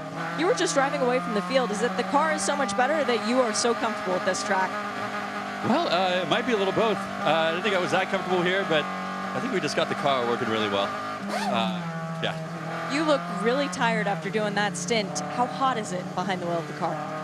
It's pretty hot. It gets hot inside the car. It's like a low heated oven. So you could probably slow cook a chicken in there if you wanted to. But yeah, so it's pretty hot in there. It's just all the exhaust, and the car gets heat soaked after a while. Everything just gets hotter and hotter and hotter. And, you know, the air is circulating, but it really, you know, it only helps so much. Good luck. Thank you. Thanks. Yeah, thanks to our Continental Tire pit lane team, Shea Adam, and before that to Jim Roller, as the Mercedes-Benz AMG pulls into the pit lane. And Jesse Lazare will bring the field back to green. The GS car streamed down the hill to my right and into the final corner. Lazare's got a great restart. And third position for Steve Phillips. Stephen Phillips in that 99 car, and he's got a great restart. He comes up the inside. He's having a look, but look at this, up the inside. That looked like Guy Cosmo making up positions there in the TGM Motorsports car. And yeah, it is. It's the 4 car. He slings the car up the hill to the right-hand side. Behind him, a couple of 3 places back, Trent Hinman went across the line in 9th, and he's trying to make up positions as well, and does go back by the number 60 of now Parker Chase behind the wheel of that car. Now it'll be Al Carter at the wheel, number 99 car, but look who's in second place. Dylan Matthewen in the 28. This is the car that had the engine change. Yes, and having been running in 10th place before this round of pit stops, so super quick service by that car. That was one of the cars that did come on the pit lane earlier on. Well, most of the cars came on the pit lane earlier on, but that was incredibly fast service by car number 28 to get them all the way up into second place. Parker Chase and Trent Hinman, the pair of them all arms and elbows at the moment, going through turn number 7 and on the back straight, and Parker Chase takes the position back from Trent Hinman.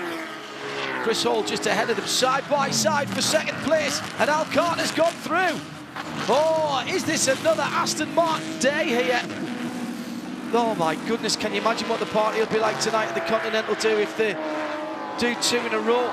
My goodness, Al Carter still on a high from 2 weekends ago. The last race before Road Atlanta here.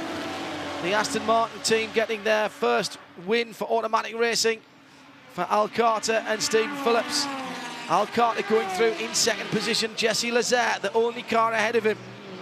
Now Dylan Matthewen, who's behind the wheel of the 28 car, they do not need, and I'm saying this very clearly, they do not need to win this race. They do not need to be second in this race. They had a 16-point lead, 19-point lead coming into this. Yes, but if the number 12 car doesn't win. Well, the number 12 car has to win the race and get fastest lap, because there's only 11 cars now running effectively in GS. However, the number 59 car is still running. It's many laps down. So as long as they can kind of limp the car home from here and not have a major drama, the number 28 car, 11 anywhere on the lead lap will do. As long as they don't have but the thing about it is, if the number 12 car has to win the race, it's currently in 10th position. Yeah. And I think the chance of winning and setting fastest lap are virtually, well, minimal at this stage, particularly as I think everybody can get to the end from here. So it's going to take a heck of a charge from Trent Hinman, who actually lost the place on that lap, by the way. Yeah, Parker Chase got back Parker Chase, yeah, with they having a cracking. And so effectively, you know, I think McAvoy, what the hell, let's go for it. Parker Chase was a cheeky little overtake into turn 7, actually. Not where I thought the Mustang would go through him on the lighter-weight Porsche. I don't think Trent Hinman expected it either. And Parker Chase has got that car wound up as he heads for 8th position. Mark Miller and CJ Wilson Racing. Tom Long leads ST by 1/10 of a second from Andrew Carbonell. Half a second back to Tyler Cook in the BMW. 27 and 26, the two Mazdas. Then the 84 BMW.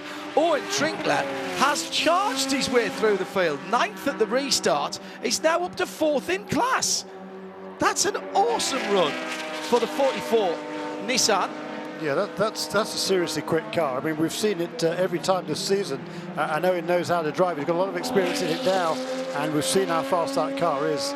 And Owen, yeah, he's going to be on a charge, isn't he? This is going to be fun to watch. But and Tyler Cook in the BMW as well, number 84 car. We've seen how quick it is on the straights. He's trailing the two Mazdas now as they come up to turn 6. But let's see what happens when they get out of 7 and onto the straight. The 59 Mustang has just gone by Owen Trinkler, coming back through the field after its early problems. But Owen Well, it's many laps down, but they've done a good job to at least get it back out on the racetrack. Owen Trinkler's on a bit of clear air there, and he's got his sights firmly set forward, focus forward, as they say. 73 Mini, that Pombo having a look at Spencer Pumpelly, and gets alongside for a moment as the two Mazdas try to drag their way past. It's an 8-wheeled MX-5. Does that make it an MX-10? As they're going down the hill to turn 10, couldn't quite get position on the BMW. As they go through, the BMW has gone through. Yes, it has. So the Mazdas reign at their top of the field, even running together, and Trinkler is coming. Through has gone Tyler Cook and takes the lead for BMW. Yeah, he's not having it all his own way. No, look at this, the Mazda up the inside, the 27, Tom Long has a little look, and Owen Trinkler's with them. Trinkler is with them already, the top 4 now, as one going over the top of the skyline. Damien Faulkner just doing a drive through the pit lane, running over equipment for that 35 car.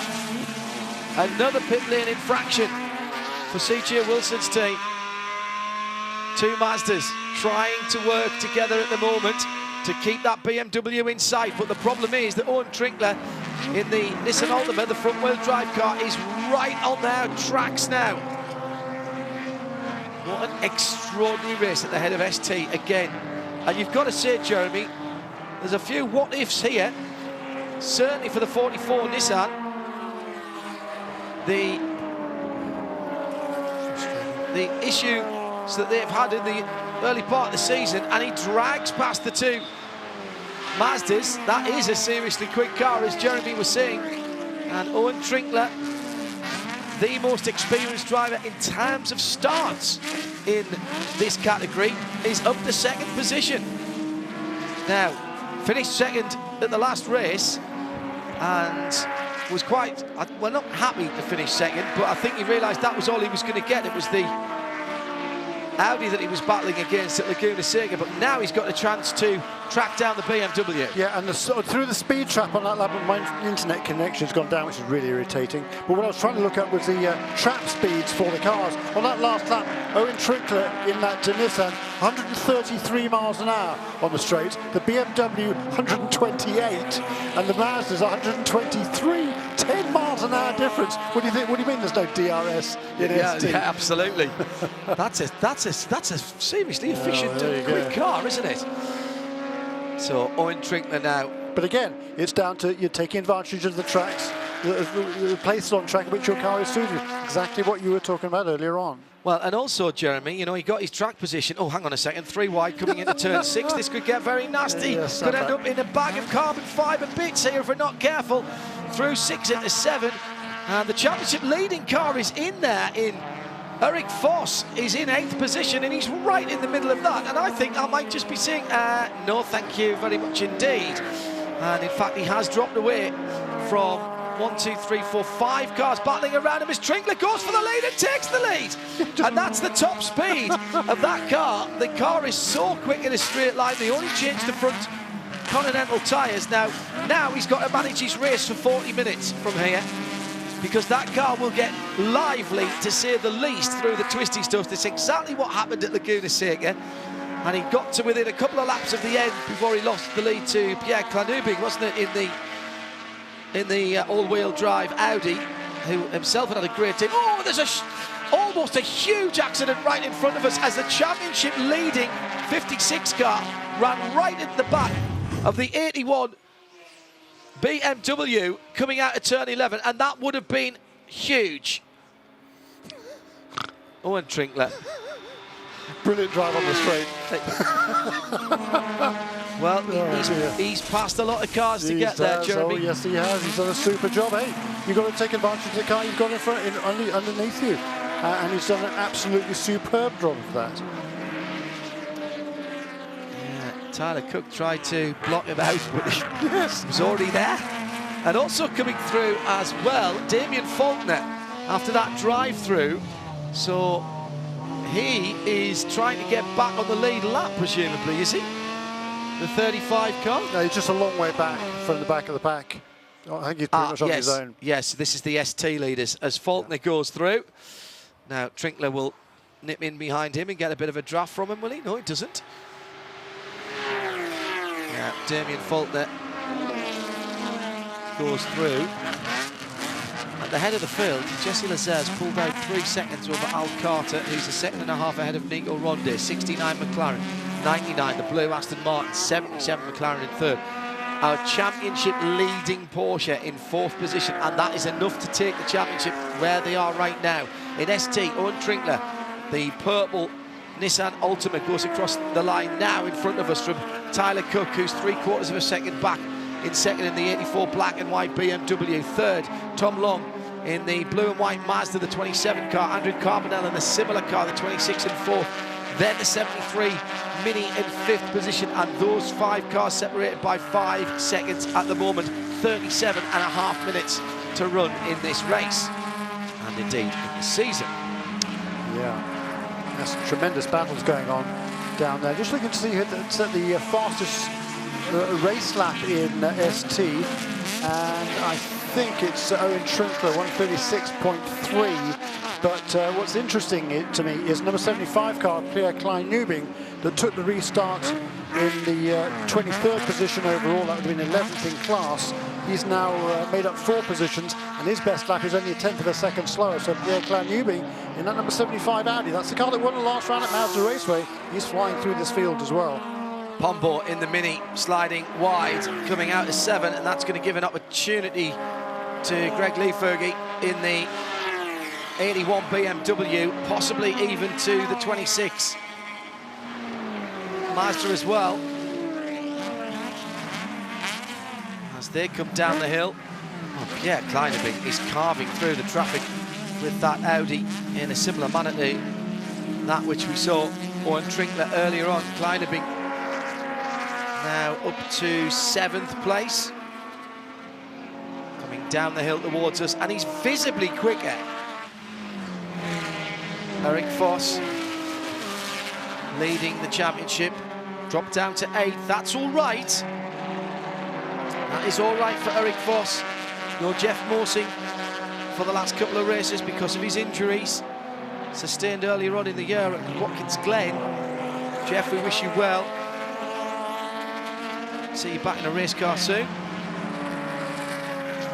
Great battles in the midfield. And that Pombo Mini just taking almost a rally car line through the bottom of the S's and hooking the left front Continental over the back of the curb just to straighten the car up. A little bit of gravel being sprayed around by the blue and white Mazda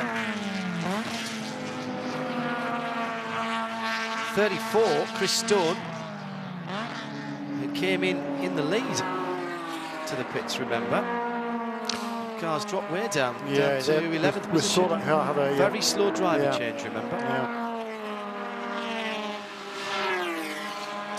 He's behind quite a few of the cars that didn't pit, of course. Yes, but that's still, true. He certainly lost a fair bit of ground to the leaders. Problem for the 17 car. There's been wow. contact. Spencer Pumpelly, I don't say that very often. He's pulled the car up off the side of the racing surface, but the right-hand side of that car, he's reversing against the traffic, I think, to try and get it out of the way. Indeed, I'm not going to criticise that because he's well off the race surface at the moment. He's at turn 6. And the other side of the gravel trap as well. That's heads-up driving by Spencer Pumpelly. He's trying to see the damage to the right front. The radiator damage there. And that is game over then for the number 17 car. That was the only car that was in a position to wrest away the championship from Eric Foss. So Eric Foss now is clear to go for it, because we talked about earlier on that number 17 car would have to win the race. Oh my goodness. Gosh, that was a big off, wasn't it? It was turn 5, Jeremy, and he got so wide on the exit of turn 5 that he ran out of curb and got airborne, considerably airborne, and he's hit the wall on the exit of 5. And there's a cutout there. That wall is a long, long way back. Now that's being dealt with at the moment by a stationary yellow. Fair play to Spencer Pumpelly. He was pushing hard, but at the moment that car is not deemed to be in a massive place of danger. Now we've seen this with 33 minutes to go.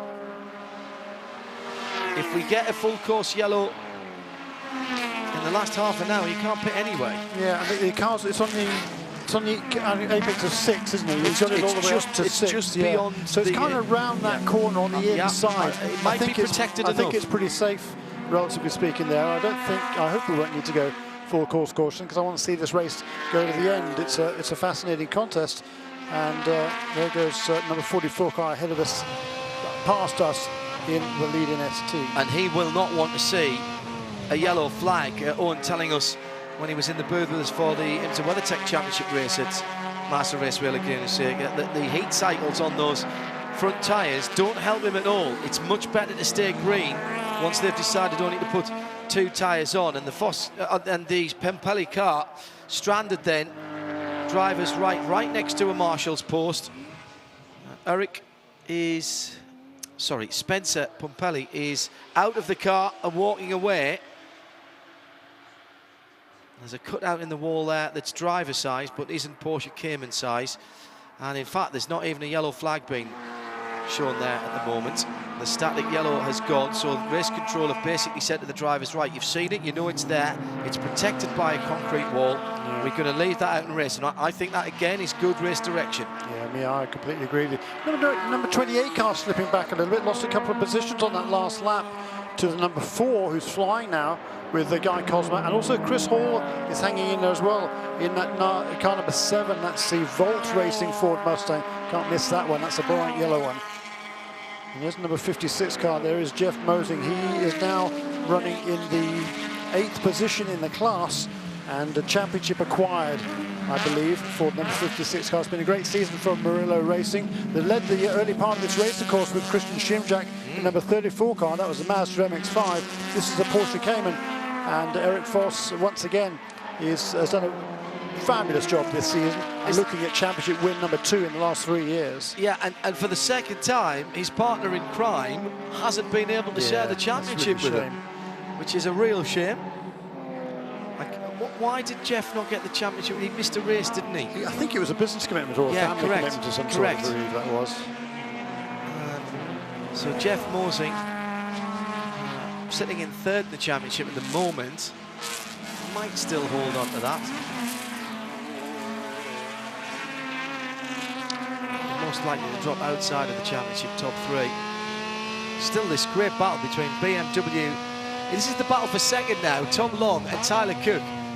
So it's the 84 and the 27 again, just with different drivers in it.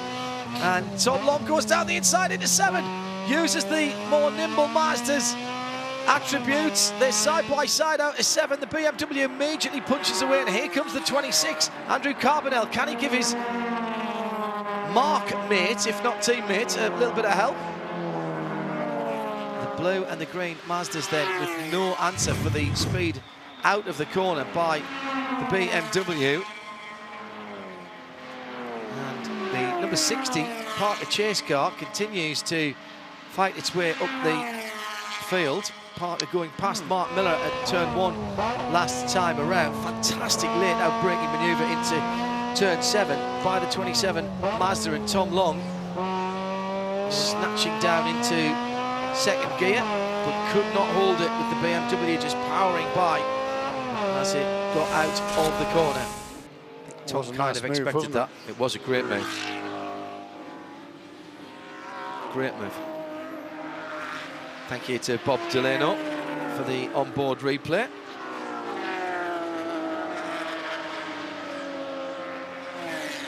Just under half an hour to go now, Jeremy, of the 2017 IMSA Continental Tire SportsCar Challenge season. Jesse Lazare, 5 seconds up the road now from Al Carter. Al Carter doing his best, but just can't match the speed of that McLaren. Question is, will the McLaren be all right at the end of the run? And just a few moments ago, places made up 3 wide under the Fox Bridge. Yeah, number 28 through. Car, wasn't it?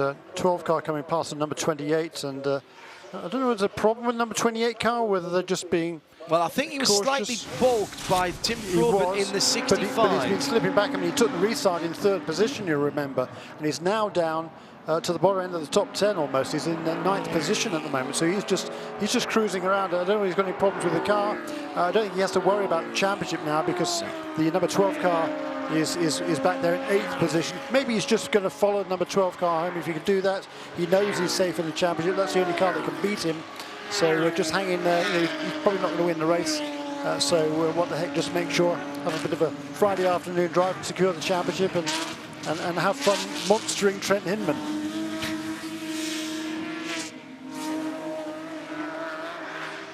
A moment, there's a...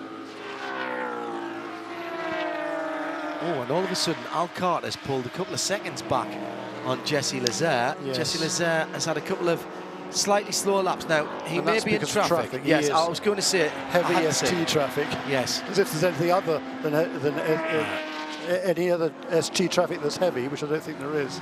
And the ST field seems as though they're all tied together with 6-foot-long bungee cords. It's quite an extraordinary amount of racing going on there. So as we are now inside the last half an hour of the current iteration of the Continental Tire SportsCar Challenge, we go to 3 classes next year, and we welcome TCR.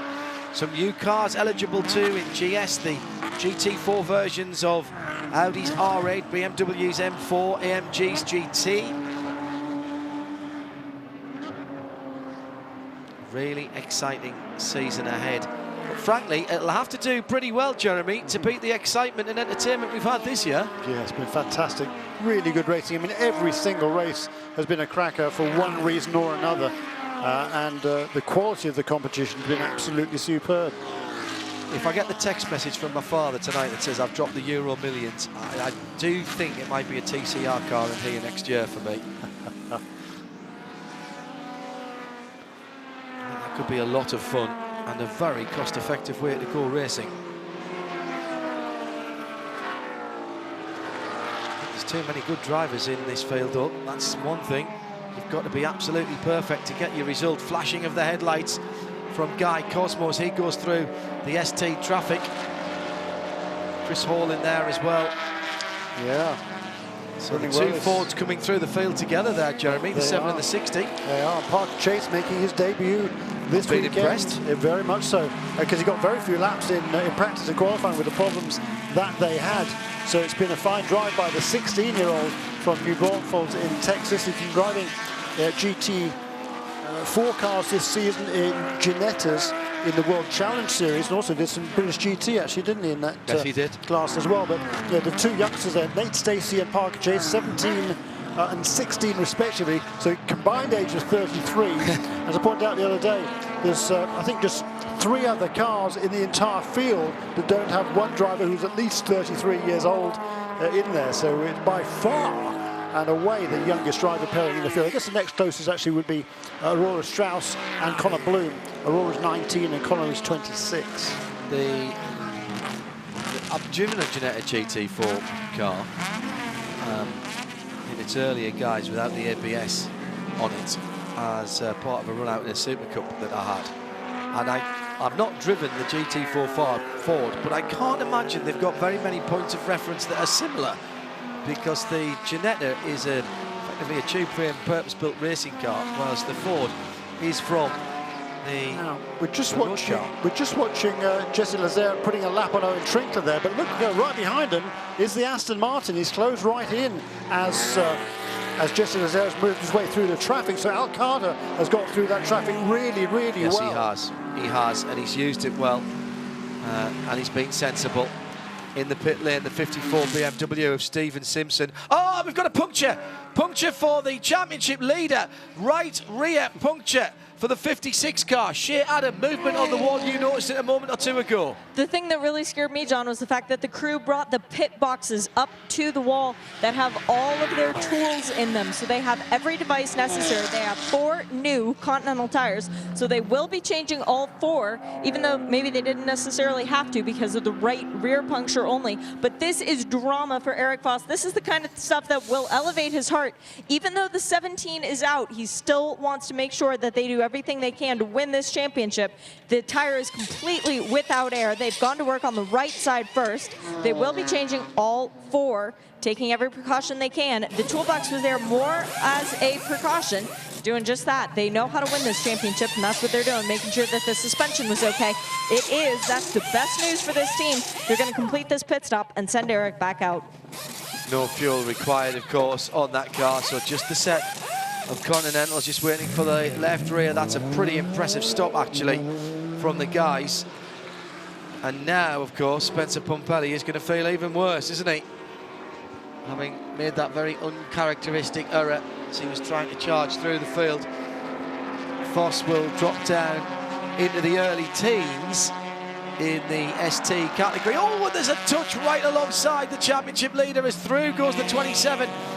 Master of Tom Long and Tyler Cook used the slight moment of confusion as the 56 car was coming out, having lost the lead lap now in ST, and has got through on the BMW and is trying to make some advantage through the twistier parts of the circuit.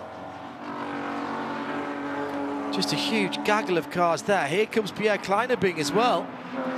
He's sitting in behind Greg Leefugi in the second of the BMWs. 44 Nissan leads the ST category by 5 seconds from now. Tom Long in the Mazda number 27 in second place. And all caused by the 56 car coming out. It looked to me as though Tyler Cook had to pinch the corner down a little bit and he just lost the rear end. Tom Long makes it 3 wide. Little love tap on the right rear from the front left of the Mazda. And great opportunist manoeuvre from Tom Long as the BMW couldn't take its normal exit line for Tyler Cook because there was a car rejoining from the pit lane. And Tom Long decides to tough it out and gets up the inside into turn 2. Not an easy thing to do, that. Did it very nicely indeed. Jesse Lazare now, having cleared the traffic, by the way, at the front of the field, just pulled out a 10th or so on that last lap over Al Carter. Al got the gap down to under 2 seconds, but now with the Macca in clear air, I'm afraid that gap might go out again now.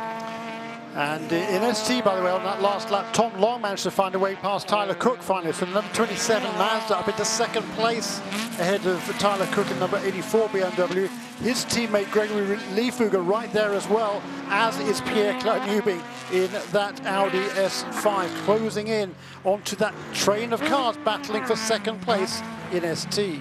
Yeah, that pass made as we were describing there as the 56 car came out the pit lane, and he's pulled away. Tom Long immediately pulls away, and Kleinerbing now with 2 BMWs ahead of him.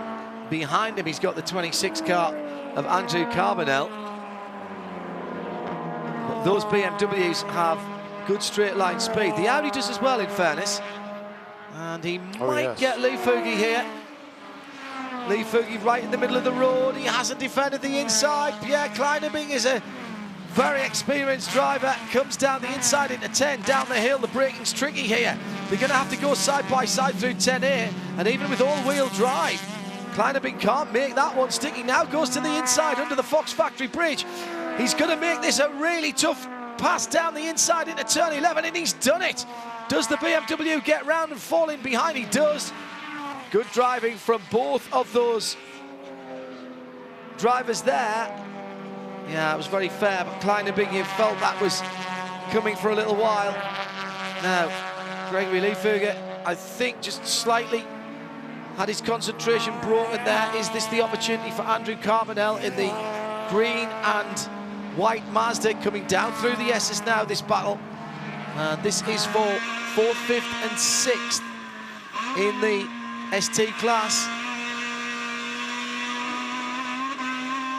The Mazda engine, the 2-litre, being revved within an inch of its life. By the way, Pombo and Makalia are not that far behind that battle, and they're having a cracking scrap for 8th and 9th. Meanwhile, 5.6 seconds, Owen Trinkler over Tom Long. Let's watch that gap and see if it comes down. Liefuger and Kleinerbing side by side again, and this time the Audi has got ahead early on the back straight. The BMW drops in to try and get a little bit of a draft. But Kleinerbing has made that one stick. 18.5 minutes to go now.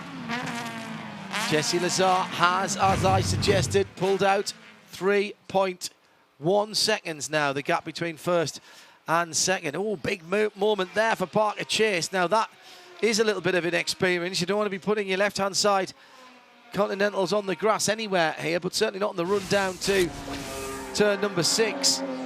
He's trying to chase down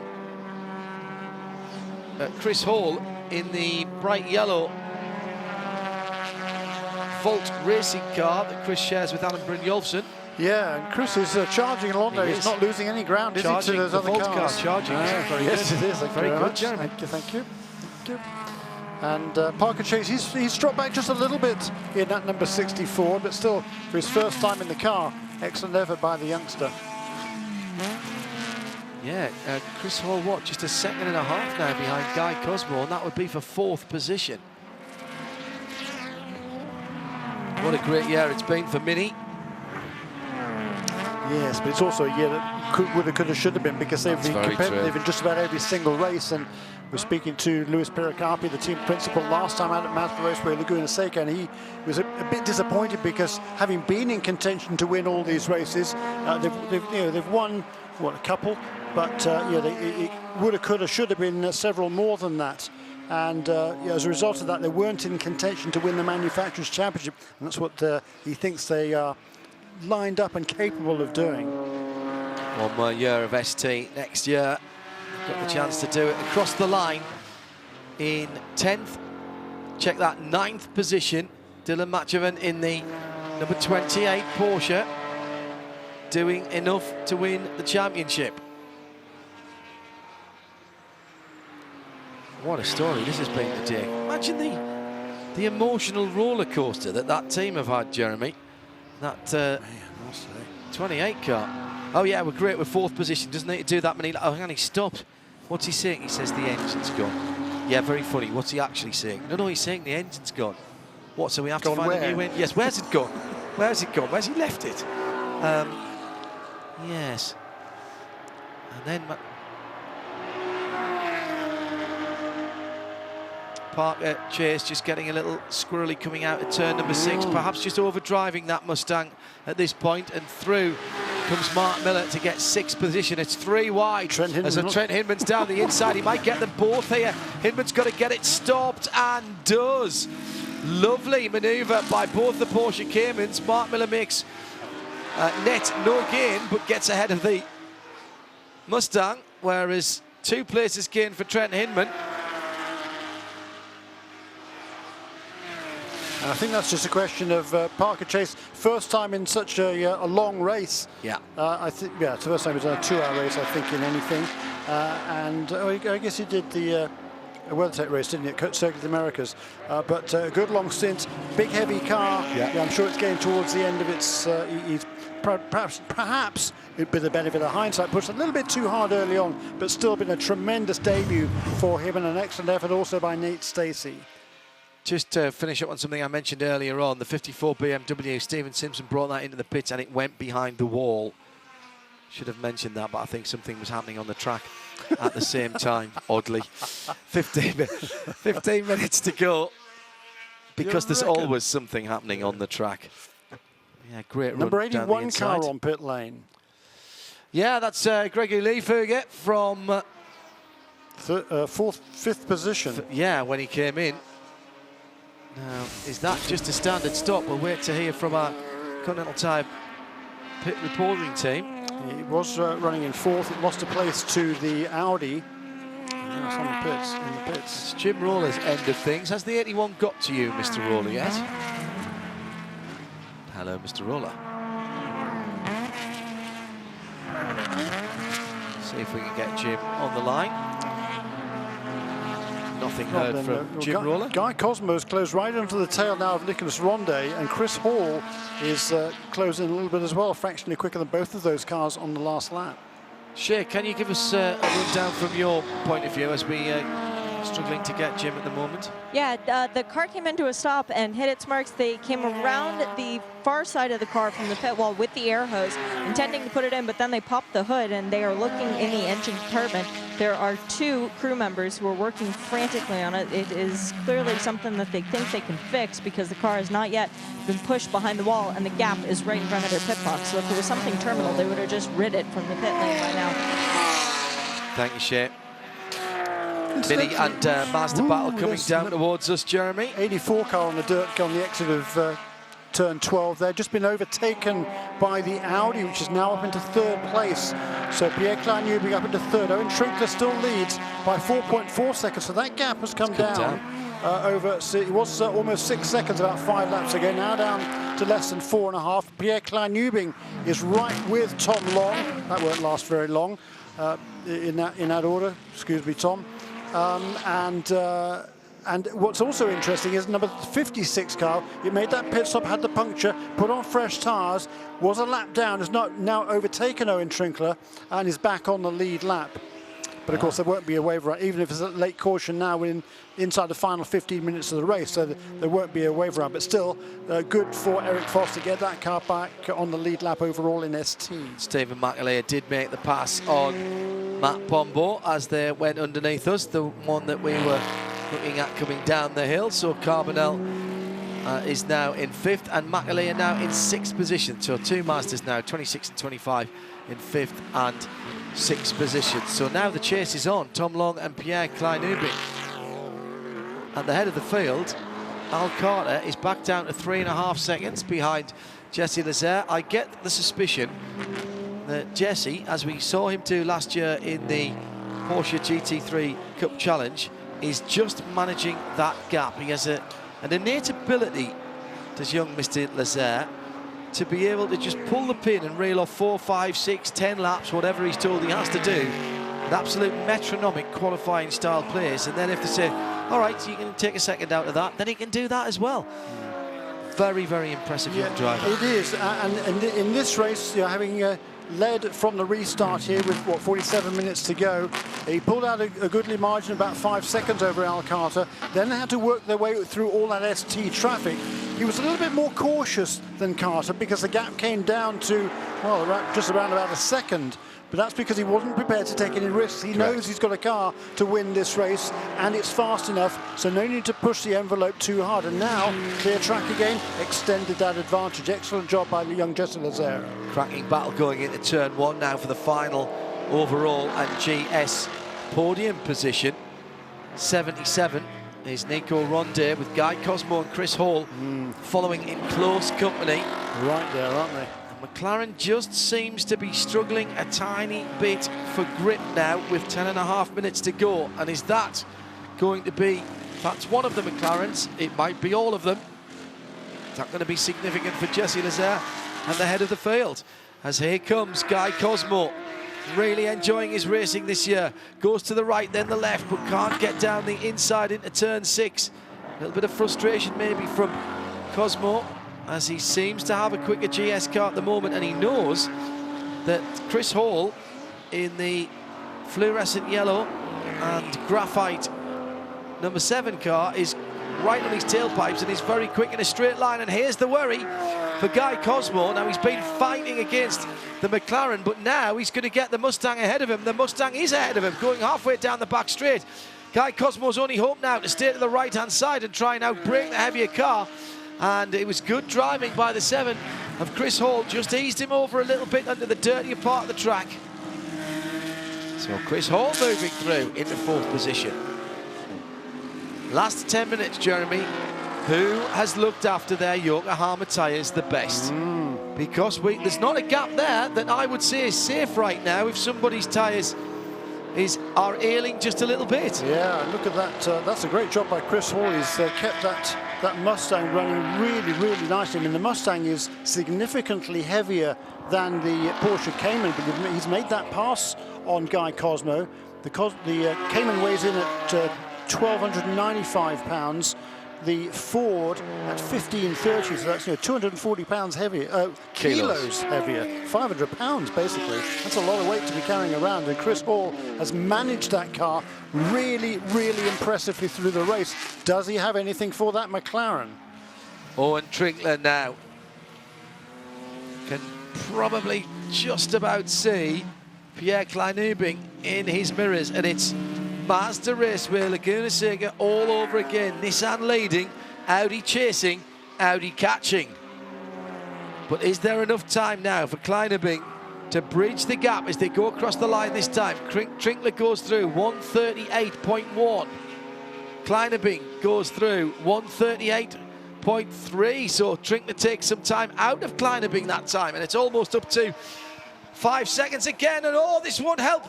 This will not help at all. Turn number 6, the 81 car in the gravel. Now, that is right in the line of fire for Gregory Liefeuger. Yellow flags there at the moment.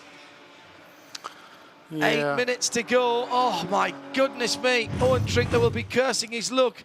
And Liefeuger just locking up and going straight on, I think, here, Jeremy. Yeah, I want to have a look at this. Yeah. Now, look. If there's a full course caution now, who does this benefit the most? His teammate. Tyler Cook. Because Tom Long must have made a mistake on that last lap. He's fallen from 3rd place, having been passed by the Audi, down to 5th.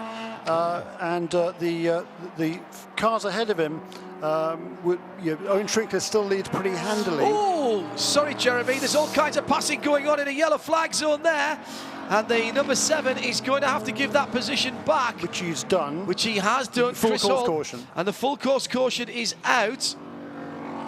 That was Chris Hall and Nico Ronde.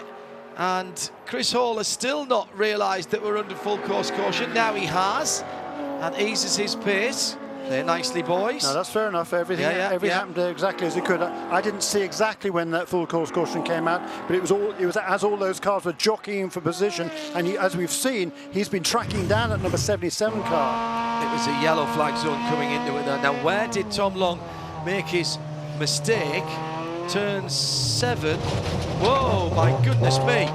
Took his hands off the wheel at turn 7 because he nearly ran into the back of the BMW ahead of him. And that's where he dropped the positions. Yeah. 6 minutes remaining in this 2-hour race. Full course caution number 2, isn't it? Dash for cash at the end so. here.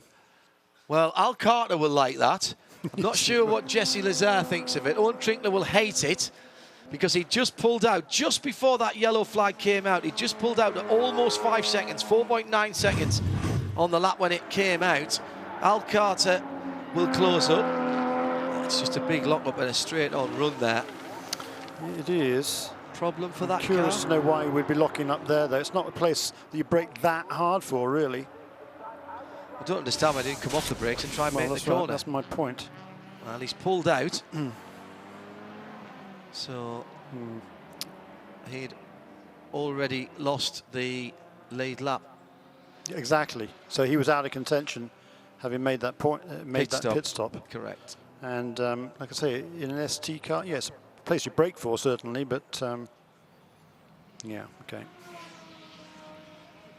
Leave that one. So the AMG GT is back leading the field again. Will it be leading the field next year in race trim? The GT4 car is here on display at a very impressive AMG structure at the top of the hill at turn 2. Intel says 7 of those cars sold for GS next year. Thomas Jaeger is here from AMG. Wow.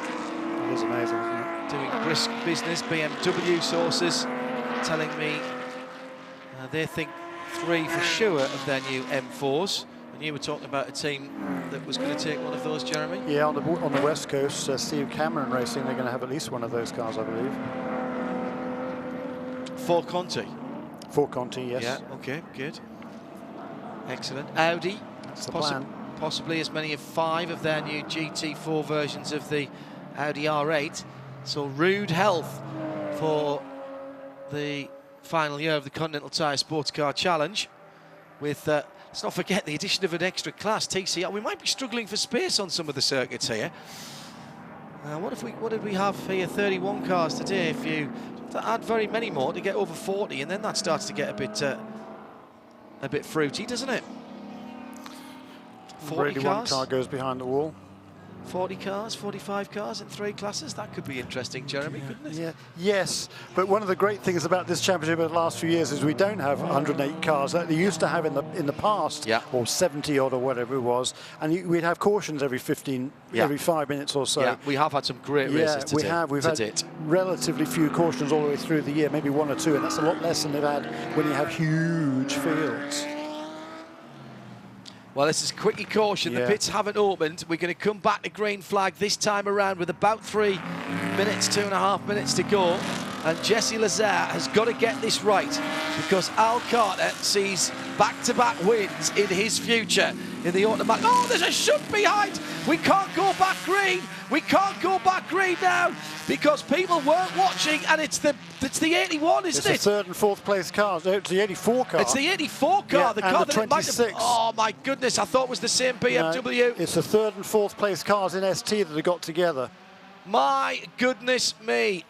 The car that we thought might benefit from that in ST, there's been a conflagration between the middle cars in the ST field as they were coming down to the braking area at turn 10. And that's heavy impact there.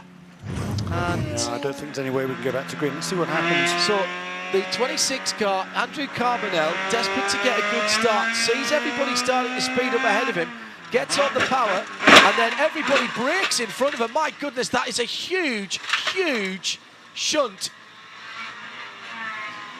He was very, very quick indeed. The 25 car was a little bit further behind and managed to miss it. And, oh dear, almost got the car flipped over.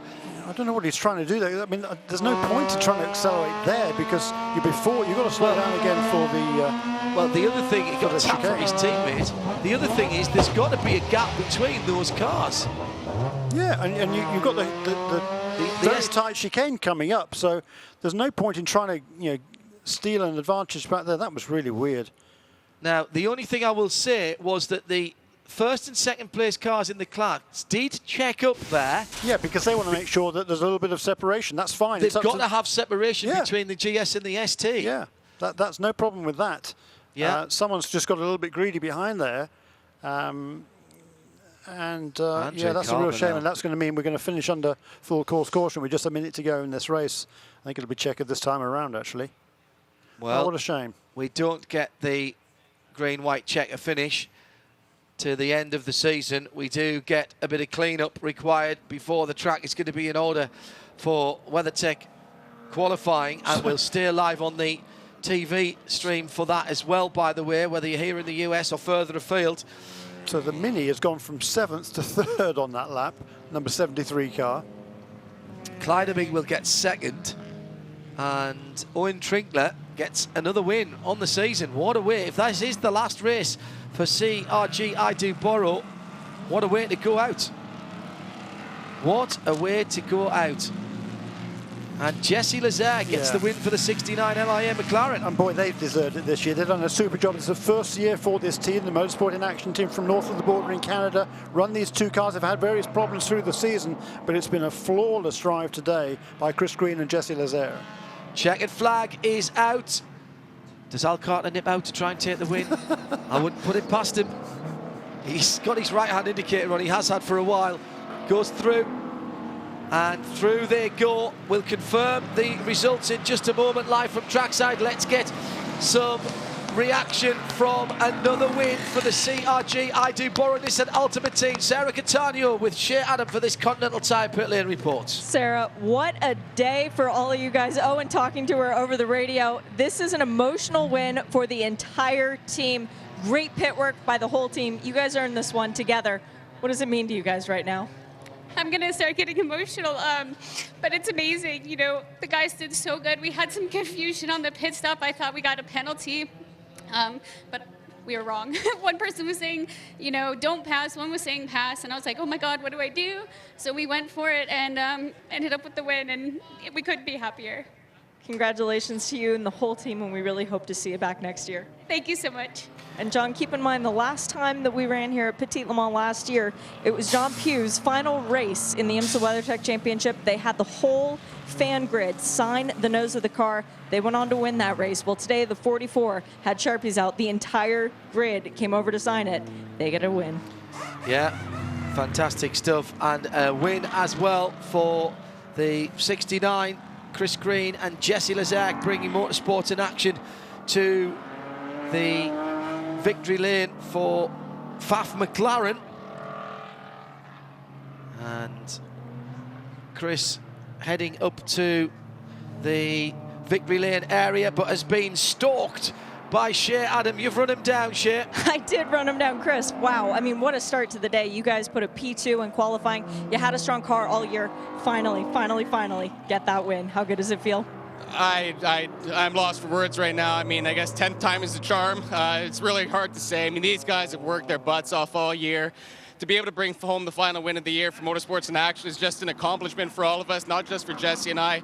Between this weekend and last weekend, I think Jesse was the most talented person in this field. He's driven his heart out. I'm almost emotional. I'm so excited. We've had so much heartbreak throughout the year, and these guys have been continuing to push forward. The McLaren was outstanding today. I have to thank everybody on this entire team. And you know what? We're going to party tonight, and it's really, really, really overdue. Well, your crew had an amazing pit stop in the middle of the race that really seemed to launch you guys into it. Did you feel like it was your race to lose?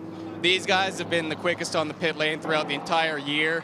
I mean, they were just superstars. Jesse and I get to wheel the car, but these guys are the ones that really make the difference. So without them, I think we would have had a little bit more of a fight on our hands, but Jesse just kept his head cool. The guys were so fast on the other side of the wall, and you know what? This was our day. Enjoy the party tonight. Thank you.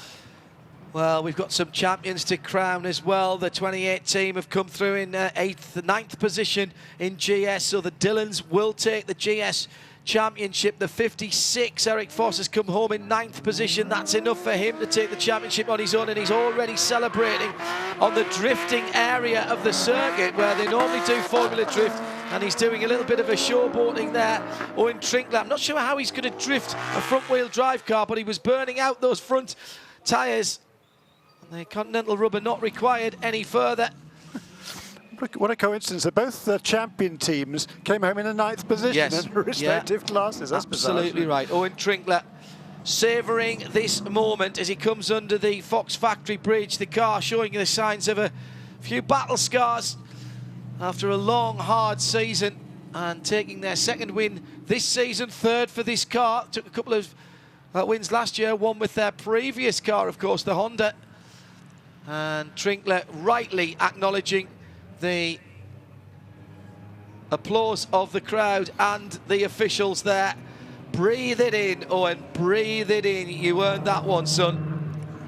You really did, coming from 9th on the restart to win that race with a car that was very quick in a straight line.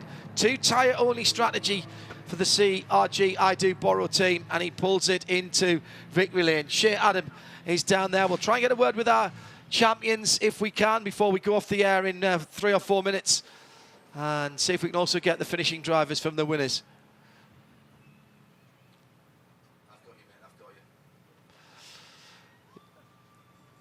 Jim Roller back with us as well in this, so we might be able to double team and get in. Jeremy, championship positions for the end of the 2017 IMSA Continental Tire SportsCar Challenge season. Yeah, GS, Dylan Murcott and Dylan McAvan, 279 points. Cameron Castles and Trent Hinman will hold on to second place by 1 point over Matt Keegan and Nico Rondet. And our champion in ST is with Shea. Eric Foss, champion in ST. We've heard that before, but now you get that 2-time next to your name. That was a hard-fought race. How was it from your perspective, though? You know, honestly, these Murillo racing guys just never give up, and I think our result here today was a testament to that. We had a lot of adversity against us. You know, I felt really bad for the 17 when I saw him getting the tires at turn 5. You know, I really just love racing with Spencer, and I thought we were going to have a good battle there. Then we had a random puncture. I didn't drop a wheel anywhere, so I'm not sure what happened. But, you know, these Continental tires were phenomenal the whole race. My hat's off to the crew, Jeff Mosey, and I just can't thank him enough for this. And just looking forward to moving up and forward. And what about Super Sub, Justin Piscatel? What a phenomenal job all weekend. Yeah, big round of applause for you and the whole team, and congratulations. I know it's going to be a big party tonight. Yeah, we'll try not to party too hard, but yeah, for sure. We're going to enjoy this every bit we can. Let's have a look at the rest of the ST standings behind Eric Foss, who takes the championship. Yeah, big day then for Sarah Catania and Owen Trinkler. They will come home, I reckon, in second place, because they will vault all the way from 5th to 2nd with the problems for Nick Gallant and Spencer Pompelli. They'll have 257 to the 253 of Gallant and Spencer and Pompelli. And Derek Jones and Matt Pombo in the Mini will be 4th. Jim Roller is down there with Sarah and Owen. Just waiting for our colleagues at television to get that interview. Let's see if we can get our GS champion, Shea Adam. I just got slightly doused by a cooler full of nice water for Dylan McAvan. Man, you earned that. I'm obviously being covered in water, but the championship, that was a very long day for you. Finally feel like maybe you can get a good night's sleep. Yeah, I mean, it was a tough day for all of us. I owe it all to the RS1 guys. I mean, I can't say the car was great, but we were struggling with some shifting issues there the whole time, and it was really about hitting our marks and staying clean. We knew we just had to finish 10th or better, even if Trent won. So, I mean, hats off to those guys. Unbelievable to even get the car out there after that blown motor in qualifying. So really just congrats to those guys. I mean, all year they worked so hard, and today just showed what a class team they are. GS champion, Dylan McAvan. At least you don't need a shower.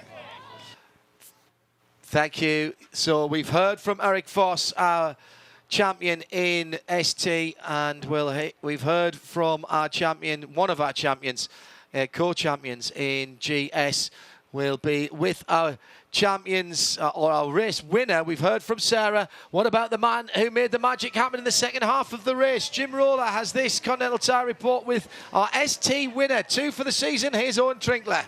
Well, second one of the season. It's starting a winter hat collection. Yeah, we had to match what we did last year, didn't we, Jim? I mean, it's unbelievable. I can't thank my guys enough. My boys are here up on the car there. I got to apologize to Joe. I jumped on the car on the roof after we got done there. I mean, my team, everybody, it's just so unbelievable. I'm so happy for Sarah. Everybody that signed the car, that's out there in the field and watching the fans, thank you so much.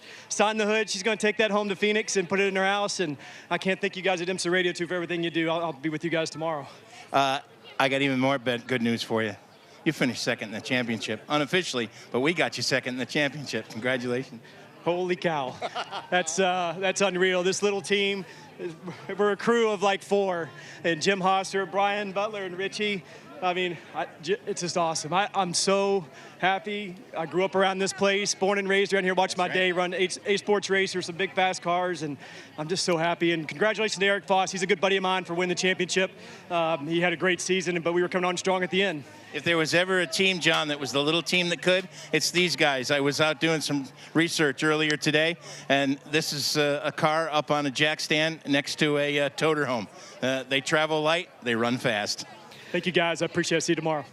Owen Trinkler and Sarah Catania unofficially second in the ST Championship to Eric Voss, and that makes those guys' numbers what? Yeah, win number 9 for Owen Trinkler and win number 5 for Sarah Catania. And we hope to see them back in some way, shape or form in the following season 2018. What a brilliant end to a fabulous season. All right, we finished under yellow, but we had great racing there in our final round of 2017. Next year, we have a new challenge with 3 challenge classes for Continental SportsCar. Continental Tire SportsCar Challenge, the addition of TCR, new cars from major manufacturers including Mercedes-Benz, AMG, BMW and Audi, possibly even some more GT4 cars to go into GS, as well as the Swan Song season for ST and for our brilliant long-time sponsor Continental Tire. We can't wait to be back doing it with you again, and we'll start once again in under 120 days' time with a 4-hour challenge race for the Continental Tire SportsCar Challenge 2018 at the Rolex 24 Daytona. Thanks to Jeremy Shaw, to Jim and to Shea down in the pits, and to all our technical crew throughout the season. That was the IMSA Continental Tire SportsCar Challenge for 2018. Congratulations to our race winners and our champions. We'll be back next year. Bye-bye.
Well,